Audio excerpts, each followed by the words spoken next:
ngasi i pawga mari lenena khangminasi thorum sida lengsin bigedaba ges hasan sana aduga thorum sigidamakta thamjariba phone number 8132880336 haiba number sini number sida call tobiraklaga tongan ba fongliba pawsingda yumpham moiba pawsing pukhat piraknaba ningsingjari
Thaurum tabiriba amadi meeting tabiruba singbo hanba maktada ikai khunajaba loinena taramna oksari ngasigi i pawga mari lenena khangminasi thaurum sida lengsin bigedaba ges hasan sana academician hanba maktada oja bu ikai khunajaba loinena thaurum sida taramna oksari oja sorry loinena thaurum asida call tawduna tongan ba sourcing dagi paw pocket piraga thorum asibu saruk labining ba radio marupsina thamjariba phone number 8132880336 masi chathajaring manung asigi ges hasan sana ngai manung sida ojadagi khangbining ba pawga mari lena wafam sing tabining ba mod sing taminasi thorum asi hena mapung fahan binasi thorum sigi ahan ba call lokhatjage hello call to birakliba kana obirabano ai Indira Thonga Thobal District Hospital maya dagini sir hoi taram nok sari habiu sari cha hojik se 80 ni khaba matung dagidi machi da kapna bagi ma kano si ju hen kalai ha chum hen kalapra na khanjai anduga chida maroina aina khangjaning badi hojik 80 na point ruk lokhatlaga madugi maram kanu tawna bana koigi sign tawna gre madugi ayaba pina bagi hona ganyana adom moina pigi ba 15 days to di chum nong munga ni lamuta naksilapra sa seida moina pukhaliba point taruk se hauji pidi ba manung sida kyam thumna hona ba ngamgani natraga matam kyam changani habadugi maramda khangjan adugidam Tagachari hoi akang hainari basi atai nate akhoi numit 15 ni da sol loinamak hekta khudakta loisalaga tuminna hekta leiba makti yaroi adumak numit 15 ni gi manung sida honaba yaba loisanba yaba point amadu orasu ani du orasu madu hana loisin biba aduga loisin nabagi damak da khumang swaibok chokshile swaibok de khoi changsile haibaduni eti na pamliba miyamna pamliba se hekta akhoi gi lai dongna numit 15 ni da hekta chup chap ta le halu haibagi wafam makti nate hoi taminasi ojadagi tabi bro tadare koi yam chumi tambiri wafam si nungang baduni maramdi jujiksi ꯊꯥꯅꯈꯤꯕ ꯍꯥꯏꯅꯈꯤꯕ ꯄꯨꯡꯐꯝꯗꯤ ꯌꯧꯁꯤꯜꯂꯛꯄ ꯄꯤꯔꯛꯈꯤꯕ ꯗꯦꯗꯂꯥꯏꯟꯗꯤ ꯑꯗꯨꯕꯨ ꯍꯧꯖꯤꯛ ꯍꯧꯖꯤꯛ ꯇꯧꯒꯗꯕ ꯊꯕꯛ ꯃꯌꯥꯝꯁꯤꯡꯗꯨꯗꯤ ꯃꯁꯤ ꯂꯦꯡꯗꯕꯒꯤ ꯃꯑꯣꯡꯒꯨꯝꯅ ꯂꯩꯕꯗꯣ ꯑꯗꯨꯅ ꯃꯔꯝ ꯑꯣꯏꯔꯀꯥꯟꯗ ꯃꯤꯌꯥꯝꯗ ꯅꯨꯡꯅꯥꯡꯕꯗꯨꯅꯤ ꯑꯗꯨꯒ ꯂꯣꯏꯅꯅ ꯑꯩꯈꯣꯏ ꯑꯔꯥꯝꯕꯥꯏ ꯇꯦꯡꯒꯣꯜꯅ ꯂꯨꯆꯤꯡꯉꯀꯥꯟꯗꯨꯗ ꯄ꯭ꯔꯖꯥ ꯃꯤꯌꯥꯝꯒ ꯑꯩꯈꯣꯏꯒꯤ ꯂꯩꯉꯥꯛꯀꯤ ꯂꯨꯆꯤꯡꯕꯁꯤꯡꯒ ꯎꯅꯗꯅ ꯑꯩꯈꯣꯏ ꯃꯁꯦꯜ ꯑꯃꯠꯇ ꯑꯣꯏꯅ ꯄꯨꯟꯕꯒꯤ ꯋꯥꯐꯝꯁꯦ ꯍꯦꯛ ꯂꯥꯛꯈꯤꯕꯒ ꯍꯥꯟꯅꯒꯤ ꯂꯩꯔꯝꯕ ꯁꯤꯆꯨꯋꯦꯁꯟꯗꯨꯗꯒꯤ ꯍꯦꯟꯅ ꯀ꯭ꯔꯤꯇꯤꯀꯦꯜ ꯑꯣꯏꯁꯤꯟꯕꯒꯤ ꯃꯑꯣꯡꯒꯨꯝꯅ ꯂꯥꯛꯏꯁꯦ ꯃꯁꯤꯗ ꯑꯩꯈꯣꯏꯒꯤ ꯄ꯭ꯔꯖꯥ ꯃꯤꯌꯥꯝꯁꯤꯡꯅ ꯅꯨꯡꯅꯥꯡꯕ ꯑꯃ ꯐꯥꯎꯏ ꯍꯥꯏꯕꯁꯤ ꯍꯧꯖꯤꯛ ꯀꯨꯂꯔꯅ ꯑꯩꯈꯣꯏꯒꯤ ꯊꯝꯕꯤꯔꯤꯕ ꯋꯥꯐꯝꯁꯤꯡꯁꯤꯗꯁꯨ ꯑꯩꯈꯣꯏ ꯈꯪꯕ ꯉꯝꯃꯤ ꯑꯗꯩ ꯑꯇꯩ ꯅꯨꯡꯇꯤꯒꯤ ꯊꯣꯛꯏꯕ ꯊꯧꯗꯣꯛ ꯋꯥꯊꯣꯛꯁꯤꯗꯩꯁꯨ ꯑꯩꯈꯣꯏꯅꯁꯨ ꯑꯗꯨꯝ ꯎꯕ ꯐꯪꯉꯤ ꯍꯥꯏꯔꯤꯕ ꯄꯣꯠꯁꯤꯗ ꯇꯥꯛꯄꯗꯤ ꯌꯦꯛꯅꯕꯁꯤꯡꯅ ꯑꯩꯈꯣꯏꯒꯤ ꯄ꯭ꯔꯖꯥ ꯃꯤꯌꯥꯝ ꯑꯃꯗꯤ ꯂꯩꯉꯥꯛ ꯑꯩꯈꯣই ꯃꯅꯤꯄꯨꯔꯒꯤ ꯄ꯭ꯔꯖꯥ ꯃꯤꯌꯥꯝꯁꯤ ꯑꯃꯠꯇ ꯑꯣꯏꯅ ꯄꯨꯟꯈꯤꯕꯁꯤꯗ ꯃꯈꯣꯏꯁꯨ ꯅꯨꯡꯅꯥꯡꯕ ꯑꯀꯤꯕ ꯐꯥꯎꯏ ꯍꯥꯏꯕꯁꯤꯡꯁꯤ ꯑꯩꯈꯣꯏꯅꯁꯨ ꯃꯁꯤ ꯎꯕ ꯐꯪꯉꯤ ITLFꯅ ꯍꯥꯏꯔꯤꯁꯤ ꯑꯩꯈꯣꯏ ꯃꯅꯤꯄꯨꯔ ꯒꯚꯔꯟꯃꯦꯟꯠꯒꯤ ꯃꯈꯥꯗ ꯂꯩꯔꯔꯣꯏ ꯃꯔꯝꯗꯤ ꯑꯩꯈꯣꯏꯒꯤ ꯑꯔꯥꯝꯕꯥꯏ ꯇꯦꯡꯒꯣꯜꯒꯤ ꯃꯈꯥꯗ ꯋꯥꯁꯛ ꯂꯧꯈꯤꯕ ꯃꯅꯤꯄꯨꯔ ꯒꯚꯔꯟꯃꯦꯟꯠꯁꯤ ꯃꯁꯤꯒꯤ ꯃꯈꯥꯗ ꯂꯩꯔꯣꯏ ꯁꯦꯟꯇꯔꯒꯤ ꯃꯈꯥꯗ ꯗꯥꯏꯔꯦꯛ ꯑꯣꯏꯅ ꯂꯩꯖꯔꯒꯦ ꯍꯥꯏꯕꯒꯤ ꯋꯥꯐꯝꯅꯤ ꯃꯣꯏꯅ ꯂꯧꯈꯤꯕ ꯋꯥꯔꯦꯞꯁꯤ ꯑꯣꯖꯥ ꯑꯗꯨꯒ ꯍꯧꯖꯤꯛ ꯍꯧꯖꯤꯛ ꯑꯗꯨꯃꯥꯏꯅ ꯂꯥꯛꯆꯗ꯭ꯔꯤꯉꯩꯗ ꯍꯧꯖꯤꯛ ꯍꯧꯖꯤꯛ ꯂꯩꯔꯤꯕ ꯐꯤꯕꯝꯁꯤꯗꯩꯗ ꯃꯈꯣꯏꯗ ꯅꯨꯡꯅꯥꯡꯕ ꯐꯥꯎꯕꯗꯨꯅ ꯃꯔꯝ ꯑꯣꯏꯔꯀꯥꯟꯗ ꯍꯧꯖꯤꯛ ꯍꯧꯖꯤꯛ ꯃꯅꯤꯄꯨꯔꯒꯤ ꯂꯩꯉꯥꯛꯁꯤ ꯑꯩꯈꯣꯏ ꯄ꯭ꯔꯖꯥ ꯃꯤꯌꯥꯝꯒ ꯄꯨꯟꯕ ꯑꯔꯥꯝꯕꯥꯏ ꯇꯦꯡꯒꯣꯜꯒ ꯄꯨꯟꯕ ꯍꯥꯏꯕꯁꯤꯗ ꯑꯩꯈꯣꯏꯒꯤ ꯑꯣꯏꯕ ꯁ꯭ꯇꯦꯇꯁꯁꯤ ꯃꯁꯤ ꯇꯁꯦꯡꯅ ꯀꯔꯤ ꯑꯣꯏꯒꯗꯒꯦ ꯑꯩꯈꯣꯏꯒꯤ ꯁ꯭ꯇꯦꯟꯗꯔꯗꯁꯤ ꯀꯔꯤ ꯑꯣꯏꯒꯗꯒꯦ ꯑꯩꯈꯣꯏꯅ ꯃꯅꯤꯄꯨꯔꯁꯤꯗ ꯀꯔꯝꯕ ꯐꯤꯕꯝꯗ ꯂꯩꯕ ꯌꯥꯒꯗꯒꯦ ꯍꯥꯏꯕꯁꯤ ꯃꯈꯣꯏꯗ ꯑꯟꯁꯔꯇꯦꯅꯤꯇꯤ ꯑꯣꯏꯕ ꯑꯃ ꯐꯤꯜ ꯇꯧꯏ ꯑꯗꯨꯅ ꯃꯔꯝ ꯑꯣꯏꯔꯀꯥꯟꯗ ꯃꯈꯣꯏꯁꯤꯅ ꯀꯔꯝꯍꯥꯏꯅ ꯇꯧꯔꯒꯦꯗ ꯑꯩꯈꯣꯏꯁꯤ ꯃꯅꯤꯄꯨꯔꯒꯤ ꯂꯩꯉꯥꯛꯀꯤ ꯃꯈꯥꯗ ꯂꯩꯕꯁꯤ ꯁꯨꯡꯅꯨꯡ ꯅꯨꯡꯉꯥꯏꯔꯔꯣꯏꯗꯕ ꯄꯣꯠ ꯑꯃ ꯑꯣꯏꯔꯦ ꯑꯗꯨꯒ ꯁꯦꯟꯇꯔꯒꯤ ꯃꯈꯥꯗ ꯑꯩꯈꯣꯏ ꯂꯩꯇꯕ ꯌꯥꯗ꯭ꯔꯦ ꯍꯥꯏꯕꯒꯤ ꯋꯥꯈꯜꯂꯣꯟꯁꯤ ꯃꯗꯨꯗꯒꯤ ꯂꯥꯛꯏꯅꯦꯕ ꯃꯁꯤ ꯇꯁꯦꯡꯅ ꯍꯥꯏꯔꯒꯗꯤ ꯍꯥꯟꯅꯗꯒꯤꯁꯨ ꯍꯧꯅ ꯃꯅꯤꯄꯨꯔ ꯂꯩꯉꯥꯛꯀꯤ ꯃꯈꯥꯗ ꯑꯩꯈꯣꯏ ꯈꯨꯗꯤꯡꯃꯛꯁꯦ ꯑꯃꯠꯇ ꯑꯣꯏꯅ ꯂꯩꯃꯤꯟꯅꯕꯗ ꯀꯔꯤꯁꯨ ꯄ꯭ꯔꯣꯕ꯭ꯂꯦꯝ ꯂꯩꯇꯅ ꯑꯁꯨꯛ ꯁꯥꯡꯕ ꯃꯇꯝꯁꯤꯡꯁꯦ ꯑꯩꯈꯣꯏ ꯅꯨꯡꯁꯤ ꯆꯥꯟꯅꯅ ꯂꯩꯃꯤꯟꯅꯔꯛꯈꯤꯕ ꯉꯥꯛꯇꯅꯦꯕ ꯑꯔꯥꯝꯕꯥꯏ ꯇꯦꯡꯒꯣꯜꯁꯨ ꯑꯗꯨ ꯃꯉꯥꯏꯔꯦ ꯄ꯭ꯔꯖꯥ ꯃꯤꯌꯥꯝꯁꯨ ꯑꯗꯨ ꯃꯉꯥꯏꯔꯦ ꯂꯩꯉꯥꯛꯁꯨ ꯑꯗꯨ ꯃꯉꯥꯏꯔꯦ ꯑꯩꯈꯣꯏ ꯃꯁꯦꯜꯁꯤ ꯑꯃꯠꯇ ꯑꯣꯏꯅ ꯍꯥꯟꯅꯗꯒꯤ ꯍꯧꯅ ꯑꯁꯨꯛ ꯁꯥꯡꯕ ꯃꯇꯝꯁꯤ ꯂꯩꯃꯤꯟꯅꯔꯛꯄꯅꯦꯕ ꯑꯗꯨꯕꯨ ꯍꯧꯖꯤꯛ ꯈꯛꯇ ꯍꯟꯗꯛ ꯈꯛꯇ ꯑꯩꯈꯣꯏꯒꯤ ꯃꯅꯤꯄꯨꯔꯒꯤ ꯃꯈꯥꯗ ꯑꯩꯈꯣꯏ ꯂꯩꯃꯤꯟꯅꯕ ꯉꯝꯃꯔꯣꯏ ꯀꯥꯏꯅ ꯍꯥꯏꯔꯛꯄ ꯄꯣꯠꯁꯤꯗꯤ ꯇꯁꯦꯡꯅ ꯍꯟꯗꯛ ꯈꯛ ꯂꯥꯟꯂꯣꯡ ꯑꯃꯈꯛꯅꯦ ꯑꯗꯨꯅ ꯑꯃꯕꯨ ꯑꯣꯏꯔꯣ ꯇꯥꯅꯤꯡꯕ ꯗꯦꯃꯥꯟ ꯑꯃ ꯇꯥꯟꯕ ꯌꯥꯏ ꯇꯧꯕꯇꯕꯨ ꯑꯩꯈꯣꯏꯒꯤ ꯂꯝꯗꯝꯁꯤꯗ ꯂꯩꯔꯀꯥꯟꯗꯨꯗ ꯂꯝꯗꯝꯁꯤꯗꯒꯤ ꯁꯦꯄꯔꯦꯠ ꯇꯥꯟꯖꯒꯦ ꯍꯥꯏꯕꯒꯤ ꯋꯥꯈꯜꯂꯣꯟꯁꯤ ꯑꯩꯈꯣꯏꯅ ꯌꯥꯅꯤꯡꯗꯕ ꯇꯥꯔꯒꯁꯨ ꯁꯦꯟꯇꯔꯅ ꯀꯔꯤ ꯍꯥꯏꯅ ꯈꯜꯂꯤ ꯍꯥꯏꯕꯁꯦ ꯑꯩꯈꯣই ꯌꯥꯝꯅ ꯃꯨꯟꯅ ꯌꯦꯡꯕ ꯑꯃꯗꯤ ꯆꯦꯛꯁꯤꯟꯅ ꯑꯩꯈꯣꯏ ꯁꯦꯟꯅꯕ ꯑꯃ ꯆꯪꯉꯦ ꯃꯔꯝꯗꯤ ꯀꯔꯤꯒꯤꯅꯣ ꯍꯥꯏꯀꯥꯟꯗ ꯑꯩꯈꯣꯏꯒꯤ ꯀꯨꯀꯤꯁꯤꯡ ꯑꯃꯗꯤ ꯃꯩꯇꯩꯁꯤꯡ ꯇꯣꯉꯥꯟ ꯇꯣꯉꯥꯟꯅ ꯂꯩꯈꯤꯕ ꯃꯇꯝꯗ ꯏꯟꯗꯤꯌꯥ ꯒꯚꯔꯟꯃꯦꯟꯠꯇ ꯀꯔꯤ ꯁꯣꯛꯏ ꯀꯔꯤ ꯁꯣꯛꯇꯦ ꯑꯩꯈꯣꯏ ꯈꯟꯕ ꯆꯪꯉꯦ ꯃꯔꯝꯗꯤ ꯃꯅꯤꯄꯨꯔꯒꯤ ꯃꯅꯨꯡꯗ ꯀꯥꯡꯂꯨꯞ ꯃꯁꯦꯜꯒꯤ ꯃꯔꯛꯇ ꯇꯣꯉꯥꯟ ꯇꯣꯈꯥꯏ ꯇꯥꯟꯅꯕꯗꯨꯅ ꯏꯟꯗꯤꯌꯥꯒꯤ ꯏꯟꯇꯤꯒ꯭ꯔꯤꯇꯤꯗ ꯑꯃꯗꯤ ꯏꯟꯗꯤꯌꯥꯗ ꯀꯔꯤ ꯁꯣꯛꯏꯕꯒꯦ ꯍꯥꯏꯕꯁꯤ ꯑꯩꯈꯣꯏ ꯃꯨꯟꯅ ꯌꯦꯡꯉꯀꯥꯟꯗ ꯇꯁꯦꯡꯅ ꯍꯥꯏꯔꯤꯕ ꯋꯥꯐꯝꯁꯤꯡꯁꯤ ꯏꯟꯗꯤꯌꯥꯅ ꯇꯔꯥꯏꯅ ꯍꯦꯛꯇ ꯄꯤꯊꯣꯛꯄ ꯌꯥꯕ ꯄꯣꯠ ꯑꯣꯏꯕ꯭ꯔꯥ ꯅꯠꯇ꯭ꯔꯒ ꯄꯤꯊꯣꯛꯄꯗ ꯑꯣꯏꯊꯣꯛꯇꯕ ꯄꯣꯠ ꯑꯣꯏꯕ꯭ꯔꯥ ꯍꯥꯏꯁꯦ ꯑꯩꯈꯣꯏ ꯈꯟꯅꯔꯀꯥꯟꯗ ꯑꯩꯗꯤ ꯃꯤꯀꯨꯞ ꯑꯍꯨꯝꯁꯤꯡꯅ ꯂꯩꯍꯟꯖꯅꯤꯡꯉꯦ ꯍꯥꯏꯕ ꯋꯥꯐꯝꯁꯦ ꯂꯩꯃꯤꯟꯅꯕ ꯆꯪꯉꯤ ꯍꯥꯏꯕꯁꯤꯃ ꯑꯩ ꯇꯝꯖꯒꯦ ꯑꯗꯨꯅ ꯑꯃꯕꯨ ꯑꯣꯏꯔꯣ ꯀꯣꯂꯔꯒꯤ ꯋꯥꯐꯝꯁꯤꯗꯒꯤ ꯑꯩꯈꯣꯏꯅ ꯅꯩꯅꯔꯀꯥꯟꯗꯨꯗꯩꯗ ꯍꯧꯖꯤꯛ ꯑꯩꯈꯣꯏ ꯇꯧꯒꯗꯕ ꯊꯧꯒꯥꯏ ꯃꯌꯥꯝꯁꯤꯡꯁꯤ ꯃꯥꯡꯗ ꯇꯥꯔꯒ ꯂꯩꯔꯤ ꯂꯣꯏꯅꯅ ꯍꯧꯖꯤꯛ MLA ꯃꯤꯅꯤꯁꯇꯔꯁꯤꯡꯁꯤꯅ ꯀꯔꯤ ꯇꯧꯕ ꯍꯧꯔꯦ ꯑꯗꯨꯒ ꯑꯩꯈꯣꯏꯒꯤ ꯑꯔꯥꯝꯕꯥꯏ ꯇꯦꯡꯒꯣꯜꯅ ꯀꯔꯤ ꯇꯧꯕ ꯍꯧꯔꯦ ꯑꯗꯨꯒ ꯄ꯭ꯔꯖꯥ ꯃꯌꯥꯝꯅ ꯀꯔꯤ ꯇꯧꯕ ꯍꯧꯔꯦ ꯒꯥꯏꯁꯦ ꯑꯩꯈꯣꯏ ꯃꯁꯦꯜ ꯁꯣꯁꯤꯌꯦꯜ ꯃꯦꯗꯤꯌꯥꯗ ꯂꯥꯎꯊꯣꯛꯁꯤ ꯃꯌꯥꯝ ꯈꯪꯍꯟꯁꯤ ꯍꯥꯏꯕ ꯅꯠꯇꯕꯤꯗ ꯇꯨꯃꯤꯟꯅ ꯑꯩꯒꯤ ꯇꯧꯐꯝ ꯊꯣꯛꯄ ꯊꯕꯛꯁꯤꯡꯗꯣ ꯊꯥꯅꯈꯤꯕ ꯗꯦꯗꯂꯥꯏꯟ ꯌꯧꯁꯤꯜꯂꯛꯀꯗꯣꯔꯦ ꯍꯥꯏꯕꯁꯤ ꯃꯥꯡꯗ ꯊꯝꯕ ꯀꯥꯟꯗ ꯑꯩꯈꯣꯏ ꯇꯁꯦꯡꯅ ꯊꯕꯛ ꯂꯧꯈꯠꯐꯝ ꯆꯪꯉꯤ ꯁꯣꯁꯤꯌꯦꯜ ꯃꯦꯗꯤꯌꯥꯗ ꯄꯪꯂꯥꯎꯇ ꯂꯥꯎꯔꯒ ꯃꯤ ꯈꯪꯈ꯭ꯔꯀꯥꯟꯗꯨꯗꯩꯗ ꯈꯪꯍꯟꯅꯤꯡꯗꯕ ꯇꯥꯍꯟꯅꯤꯡꯗꯕ ꯋꯥꯐꯝ ꯀꯌꯥ ꯃꯤꯌꯥꯝꯅ ꯇꯥꯈ꯭ꯔꯀꯥꯟꯗ ꯃꯤꯠ ꯂꯧꯁꯤꯡ ꯑꯣꯏꯔꯛꯄꯗ ꯑꯩꯈꯣꯏꯒꯤ ꯊꯛꯇ ꯀꯥꯔꯛꯄ ꯄꯣꯠ ꯍꯧꯖꯤꯛ ꯃꯌꯥꯝ ꯑꯃ ꯑꯩꯈꯣꯏ ꯎꯕ ꯐꯪꯉꯦ ꯃꯁꯤꯡꯁꯨ ꯑꯩꯈꯣꯏ ꯆꯦꯛꯁꯤꯟꯃꯤꯟꯅꯁꯤ ꯍꯥꯏꯕ ꯋꯥꯐꯝꯗ ꯍꯣꯏ ꯊꯥꯒꯠꯆꯔꯤ ꯌꯥꯝ ꯐꯖꯅ ꯑꯣꯖꯥꯅ ꯊꯝꯕꯤꯔꯦ ꯀꯣꯜ ꯂꯧꯈꯠꯆꯒꯦ hello good morning sir good morning ꯑꯩ ꯐꯣꯟ ꯇꯧꯖꯔꯤꯁꯦ ꯃꯌꯥꯡ ꯏꯝꯐꯥꯜ ꯆꯥꯎꯕ ꯈꯣꯡꯃꯥꯟ ꯇꯥꯕꯅꯤ ꯁꯥꯔ ꯑꯃꯗꯤ ꯒꯦꯠꯄꯨ ꯑꯍꯥꯡꯕ ꯑꯃꯨꯛꯇ ꯏꯀꯥꯏ ꯈꯨꯝꯅꯖꯔꯤ ꯁꯥꯔ ꯏꯀꯥꯏ ꯈꯨꯝꯅꯖꯔꯤ ꯉꯔꯥꯡꯁꯦ ꯃꯐꯝ ꯑꯅꯤꯗ ꯀꯨꯀꯤ ꯂꯥꯜꯍꯧꯕꯁꯤꯡꯅ ꯃꯩꯇꯩ ꯈꯨꯜꯁꯤꯡꯗ ꯑꯦꯇꯦꯛ ꯇꯧꯔꯛꯄꯒꯤ ꯄꯥꯎ ꯑꯃꯈꯛ ꯂꯩꯖꯩ ꯃꯗꯨꯗꯩ ꯂꯥꯛꯆꯅꯤꯡꯕ ꯋꯥꯐꯝꯗꯤ ꯂꯩꯃꯔꯥꯝ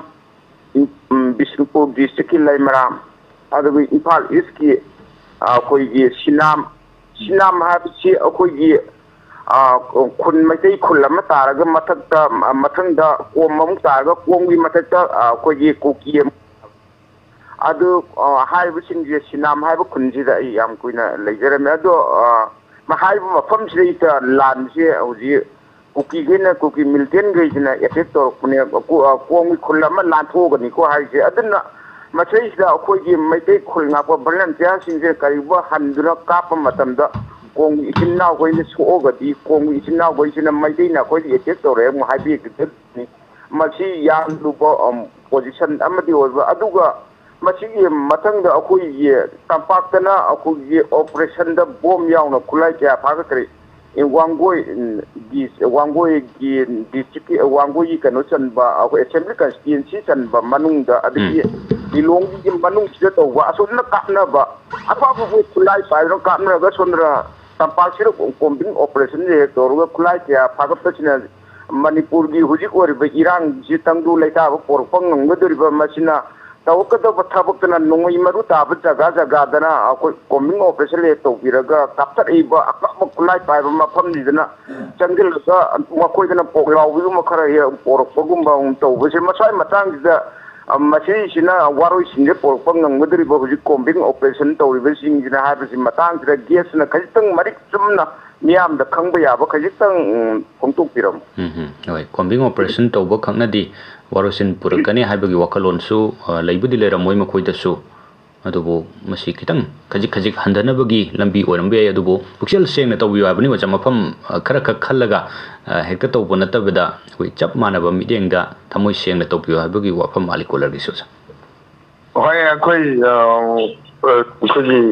ꯏꯔꯥꯡ ꯑꯃ ꯅꯦꯝꯊꯍꯟꯕ ꯑꯗꯨꯒ ꯁꯥꯟꯇꯤ ꯑꯃ ꯍꯟꯖꯤꯜꯍꯟꯕ ꯍꯥꯏꯅ ꯍꯥꯏꯕꯁꯤꯗꯩꯗ ꯑꯩꯈꯣꯏꯒꯤ ꯅꯥꯀꯜ ꯑꯅꯤꯗꯒꯤ ꯈꯨꯠꯂꯥꯏ ꯂꯧꯊꯣꯛꯄ ꯑꯃ ꯆꯪꯉꯤ ꯅꯠꯇꯕꯤꯗ ꯁꯨꯞꯅꯇꯪꯒꯤ ꯅꯥꯀꯜ ꯑꯃꯈꯛꯇꯗꯒꯤ ꯈꯨꯠꯂꯥꯏ ꯂꯧꯊꯣꯛ ꯇꯥꯔꯒꯗꯤ ꯏꯔꯥꯡꯗꯤ ꯂꯣꯏꯈꯤꯕ ꯌꯥꯏ ꯑꯗꯨꯒ ꯃꯗꯨꯗ ꯑꯣꯏꯍꯟꯅꯤꯡꯕ ꯔꯤꯖꯜꯇꯨꯗꯤ ꯐꯪꯉꯣꯏ ꯍꯥꯏꯅ ꯑꯩ ꯊꯝꯖꯒꯦ ꯏꯔꯥꯡꯗꯤ ꯅꯦꯝꯈꯤꯕ ꯌꯥꯏ ꯏꯔꯥꯡꯗꯤ ꯂꯣꯏꯈꯤꯕ ꯌꯥꯏ ꯏꯔꯥꯡ ꯂꯣꯏꯕ ꯍꯥꯏꯁꯤ ꯅꯥꯀꯜ ꯑꯃꯗꯒꯤ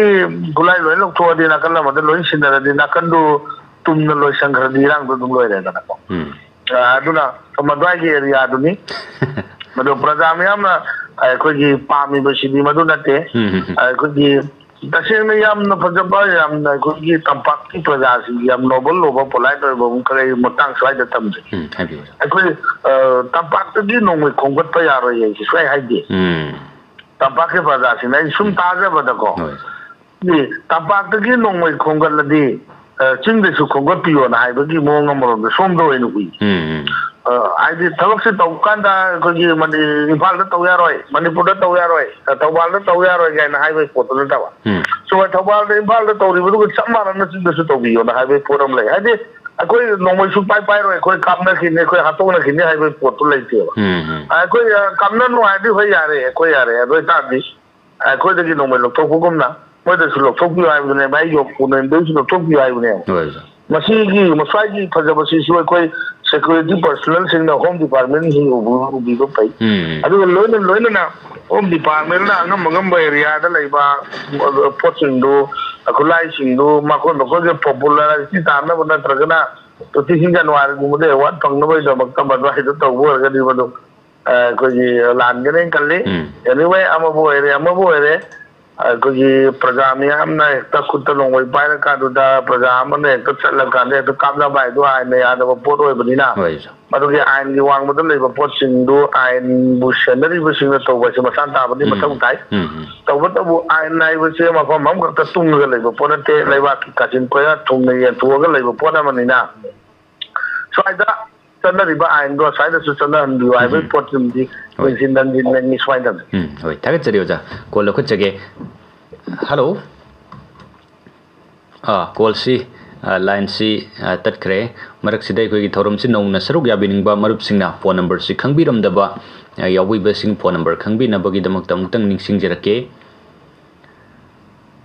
8132880336 ꯍꯥꯏꯔꯤꯕ ꯅꯝꯕꯔ ꯑꯁꯤꯅꯤ ꯍꯧꯖꯤꯛ ꯏꯄꯥꯎꯒ ꯃꯔꯤ ꯂꯩꯅꯅ ꯈꯪꯃꯤꯟꯅꯁꯤ ꯊꯧꯔꯝꯁꯤꯗ ꯁꯤꯖꯤꯟꯅꯖꯔꯤꯕ ꯐꯣꯟ ꯅꯝꯕꯔ ꯑꯁꯤ 8132880336 ꯍꯥꯏꯔꯤꯕ ꯅꯝꯕꯔ ꯑꯁꯤꯅꯤ ꯑꯗꯨꯒ ꯍꯧꯖꯤꯛ ꯂꯦꯡꯁꯤꯟꯕꯤꯔꯤꯕ ꯒꯦꯁ ꯑꯁꯤꯅ ꯍꯥꯁꯟ ꯁꯅꯥ ꯑꯦꯀꯥꯗꯦꯃꯤꯁꯤꯌꯟ ꯑꯣꯖꯥꯅꯤ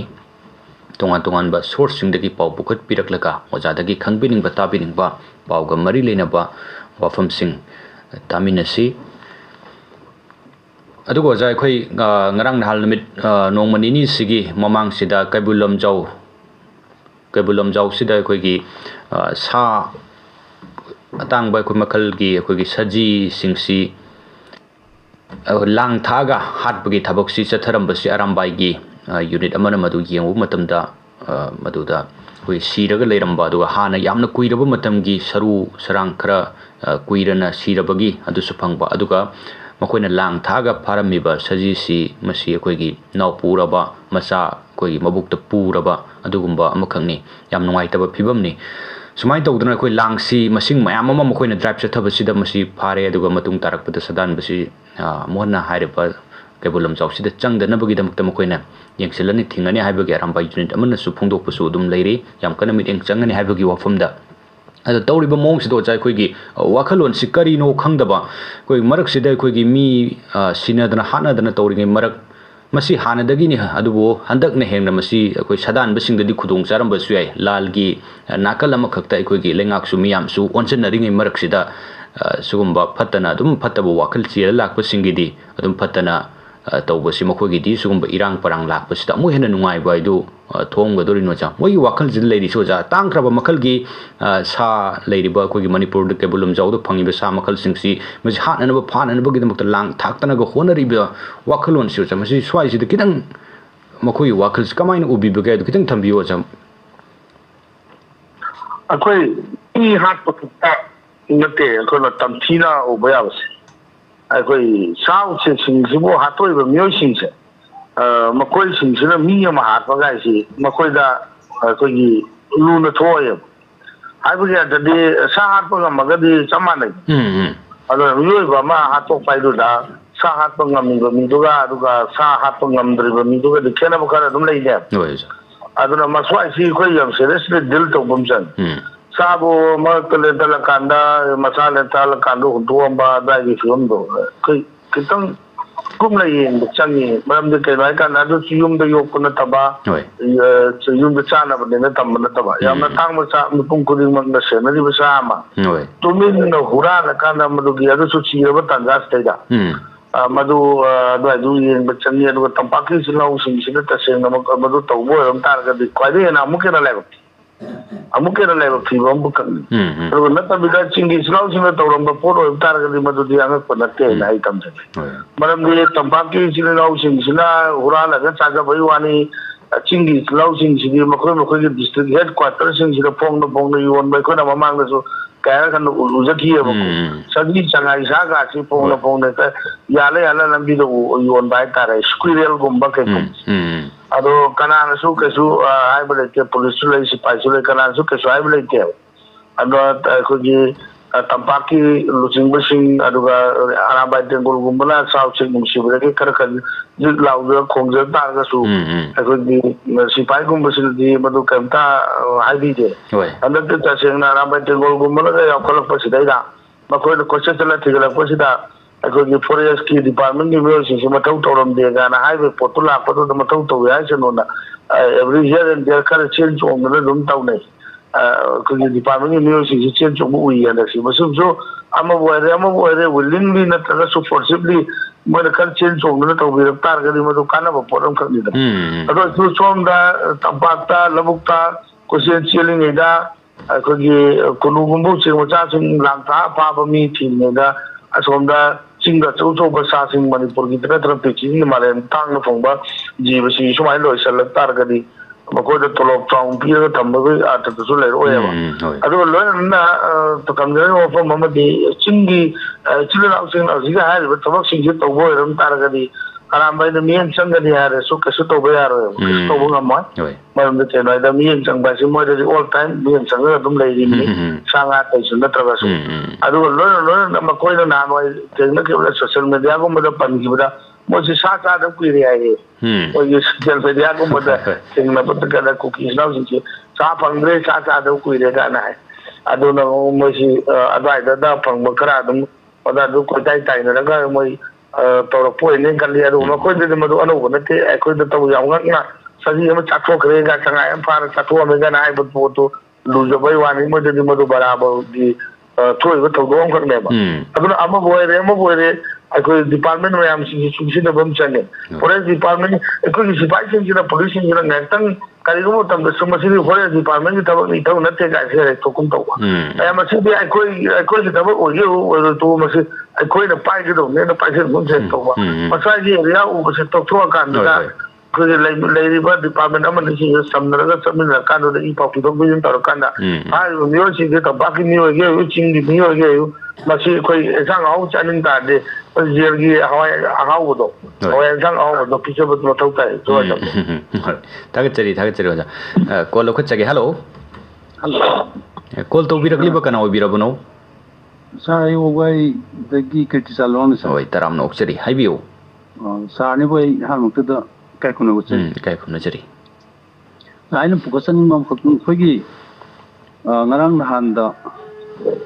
ꯌꯨꯄꯤꯗ ꯔꯥꯝ ꯃꯟꯗꯤꯔ ꯁꯪꯒꯥꯕꯒꯤ ꯂꯩꯄꯥꯛꯁꯤ ꯇꯨꯝꯗꯥꯡ ꯌꯥꯝ ꯇꯧꯕ ꯇꯥꯏꯃꯤꯡ ꯑꯃ ꯑꯣꯏꯈꯤ ꯑꯗꯨ ꯃꯅꯤꯄꯨꯔꯗꯅ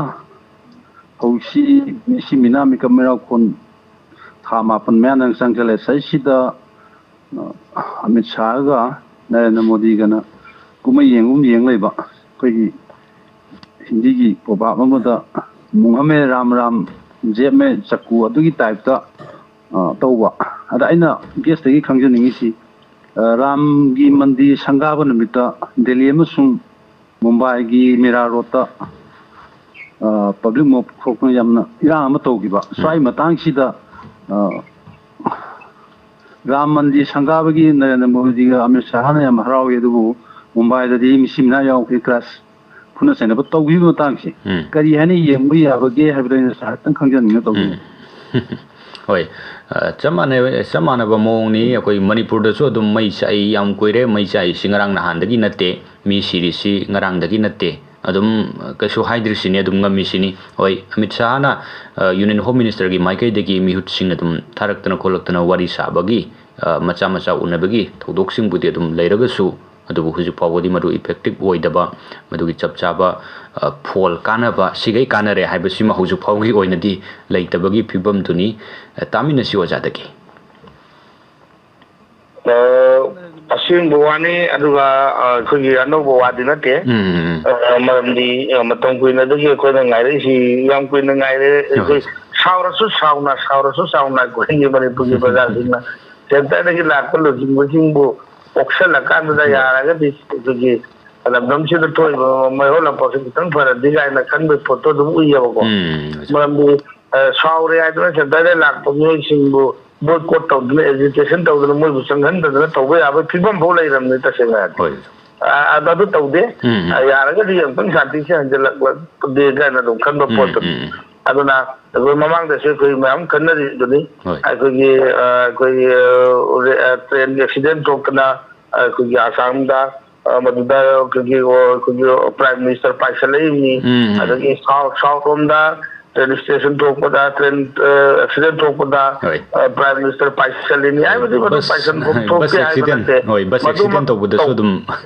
अवाबा फोंदोक लई एक्सीडेंट टोकदसु अवाबा फोंदोकपा यामना मादे यामना कंसर्न लौरी अदवाई दु तौबा यादे फत्ते हाइबा नतबा अदवाई दु तौफम थोकदुनि मागे मथौने अदुगी पोटु अखोय याय तौबदबु अदुगुम्बा मेनी टाइम्स अखोय हेलबा इशू अमखकनेबा अखोय मणिपुर थोइ अदो मणिपुर थोइ बा अदवाई इशू सिददी अखोयगी मी कारकवा अदुगा अदाई दु नतन तदोन उदे अदुगा मखोयगी ऑनरेबल प्राइम मिनिस्टर की मखादा लेबा मियोय सिंगदि हाइरिदे तौरिबा मणिपुर सिलि लांगिबा मयाम सिंगसे माना लाक्सदबै वानी माना पजदबै वानी मा गाइडेंस मखादा लोयन तौरिने हाइरि याम पजगरबा पोटमनि कन्निंगबै थाक्सि अदुकि मत कन्निंगनि अदा कोइन तौरी मयाम सिंगसे मागी गाइडेंस मखादा लोयन तौरिने समायना हाय अदुनि याम कगी कनो तौरिसि याम नोंनिंग बवा ताबा मी यम सेहत खंगदबो करिनो दो अदुम बवा सुमना हायगा लै अदागी वाहैगी लीला होइना सानना कन मणिपुर लैबियबा अदु थबक ओइना दि केमतो पाइखत्ति दबा अदागी एरिया दुनि कोलन तकबि वफम सिसो अखोय सोदमक नुंगांबो नुंगाइतबा अदुमक पाउजै हाउजिक सो अदु मंगाइरे कोजी सेंट्रल लुचिंगबसिंग कनागुम्बा कोगी मै होला फोक्सबो कामबिबो ngambane manbo ngamba lai targadi lakpiyu aduga akhoi north east ki maikai da maroi na manipur da thoi be issue se loisin nanbiyu aiba potsi ko eduma appeal tawraga leijabani ado honorable cm na hanna tuna yengdana kansil usin nadana leibasigi maram leibasina takodi akhoi lojari bidi honorable prime minister na tumina leibiri ja akhoi ai chaluraga karigumba iranga sinnem thangidana irang sin lo sin sini haina pakat pi bagi leibiri bra je masi praja miyamna hangba tamane ba miyam pumna magna hoje chi khangna ba honorable prime minister gi wafam khar khatna masamak lakta pawdasu hairi bilang ji suksoi soidana lo sinlani hairaba mayam pumna magna haina raba pot sidaida honorable prime minister na karigumba amabawa hairi da khanga legini hairi sin takodi basi issue sin yem ya banate haidra khamaga issue si thambugumna kogi prajamyam da fill tawdra kariyana fill tawayno maswa ji yemi bachangi aduna kogi center gi losing basing na kansin usinadra laita so state ki lega ki manabanina double engineer haidina mit khudo mina thilla takpo mo ta ga no makoi da kansin usinadra leribo poto kangan bo wan ba madwai du matau dai na tar ga di akhoi prajamyam na pane amna law tar ga so so dana akhoi state ki akhoi lega ki losing basing da makoi pau so da rong ne ba hai bai wane ala pau so pau na rong ne ba ala mar chumna pau tv ba matau dai makoi ku kan da bida akhoi prajamyam ki khala ga lamdam sigi khala ka nu dai da akhoi pau tv so mai tam थागतरी ओजा ओजा याम फजन थंबी अखोगी लुचिंग सिंह अखोगी लेंगाक सिंह सिने Hague Hibi वफमनी अखोई prime minister गी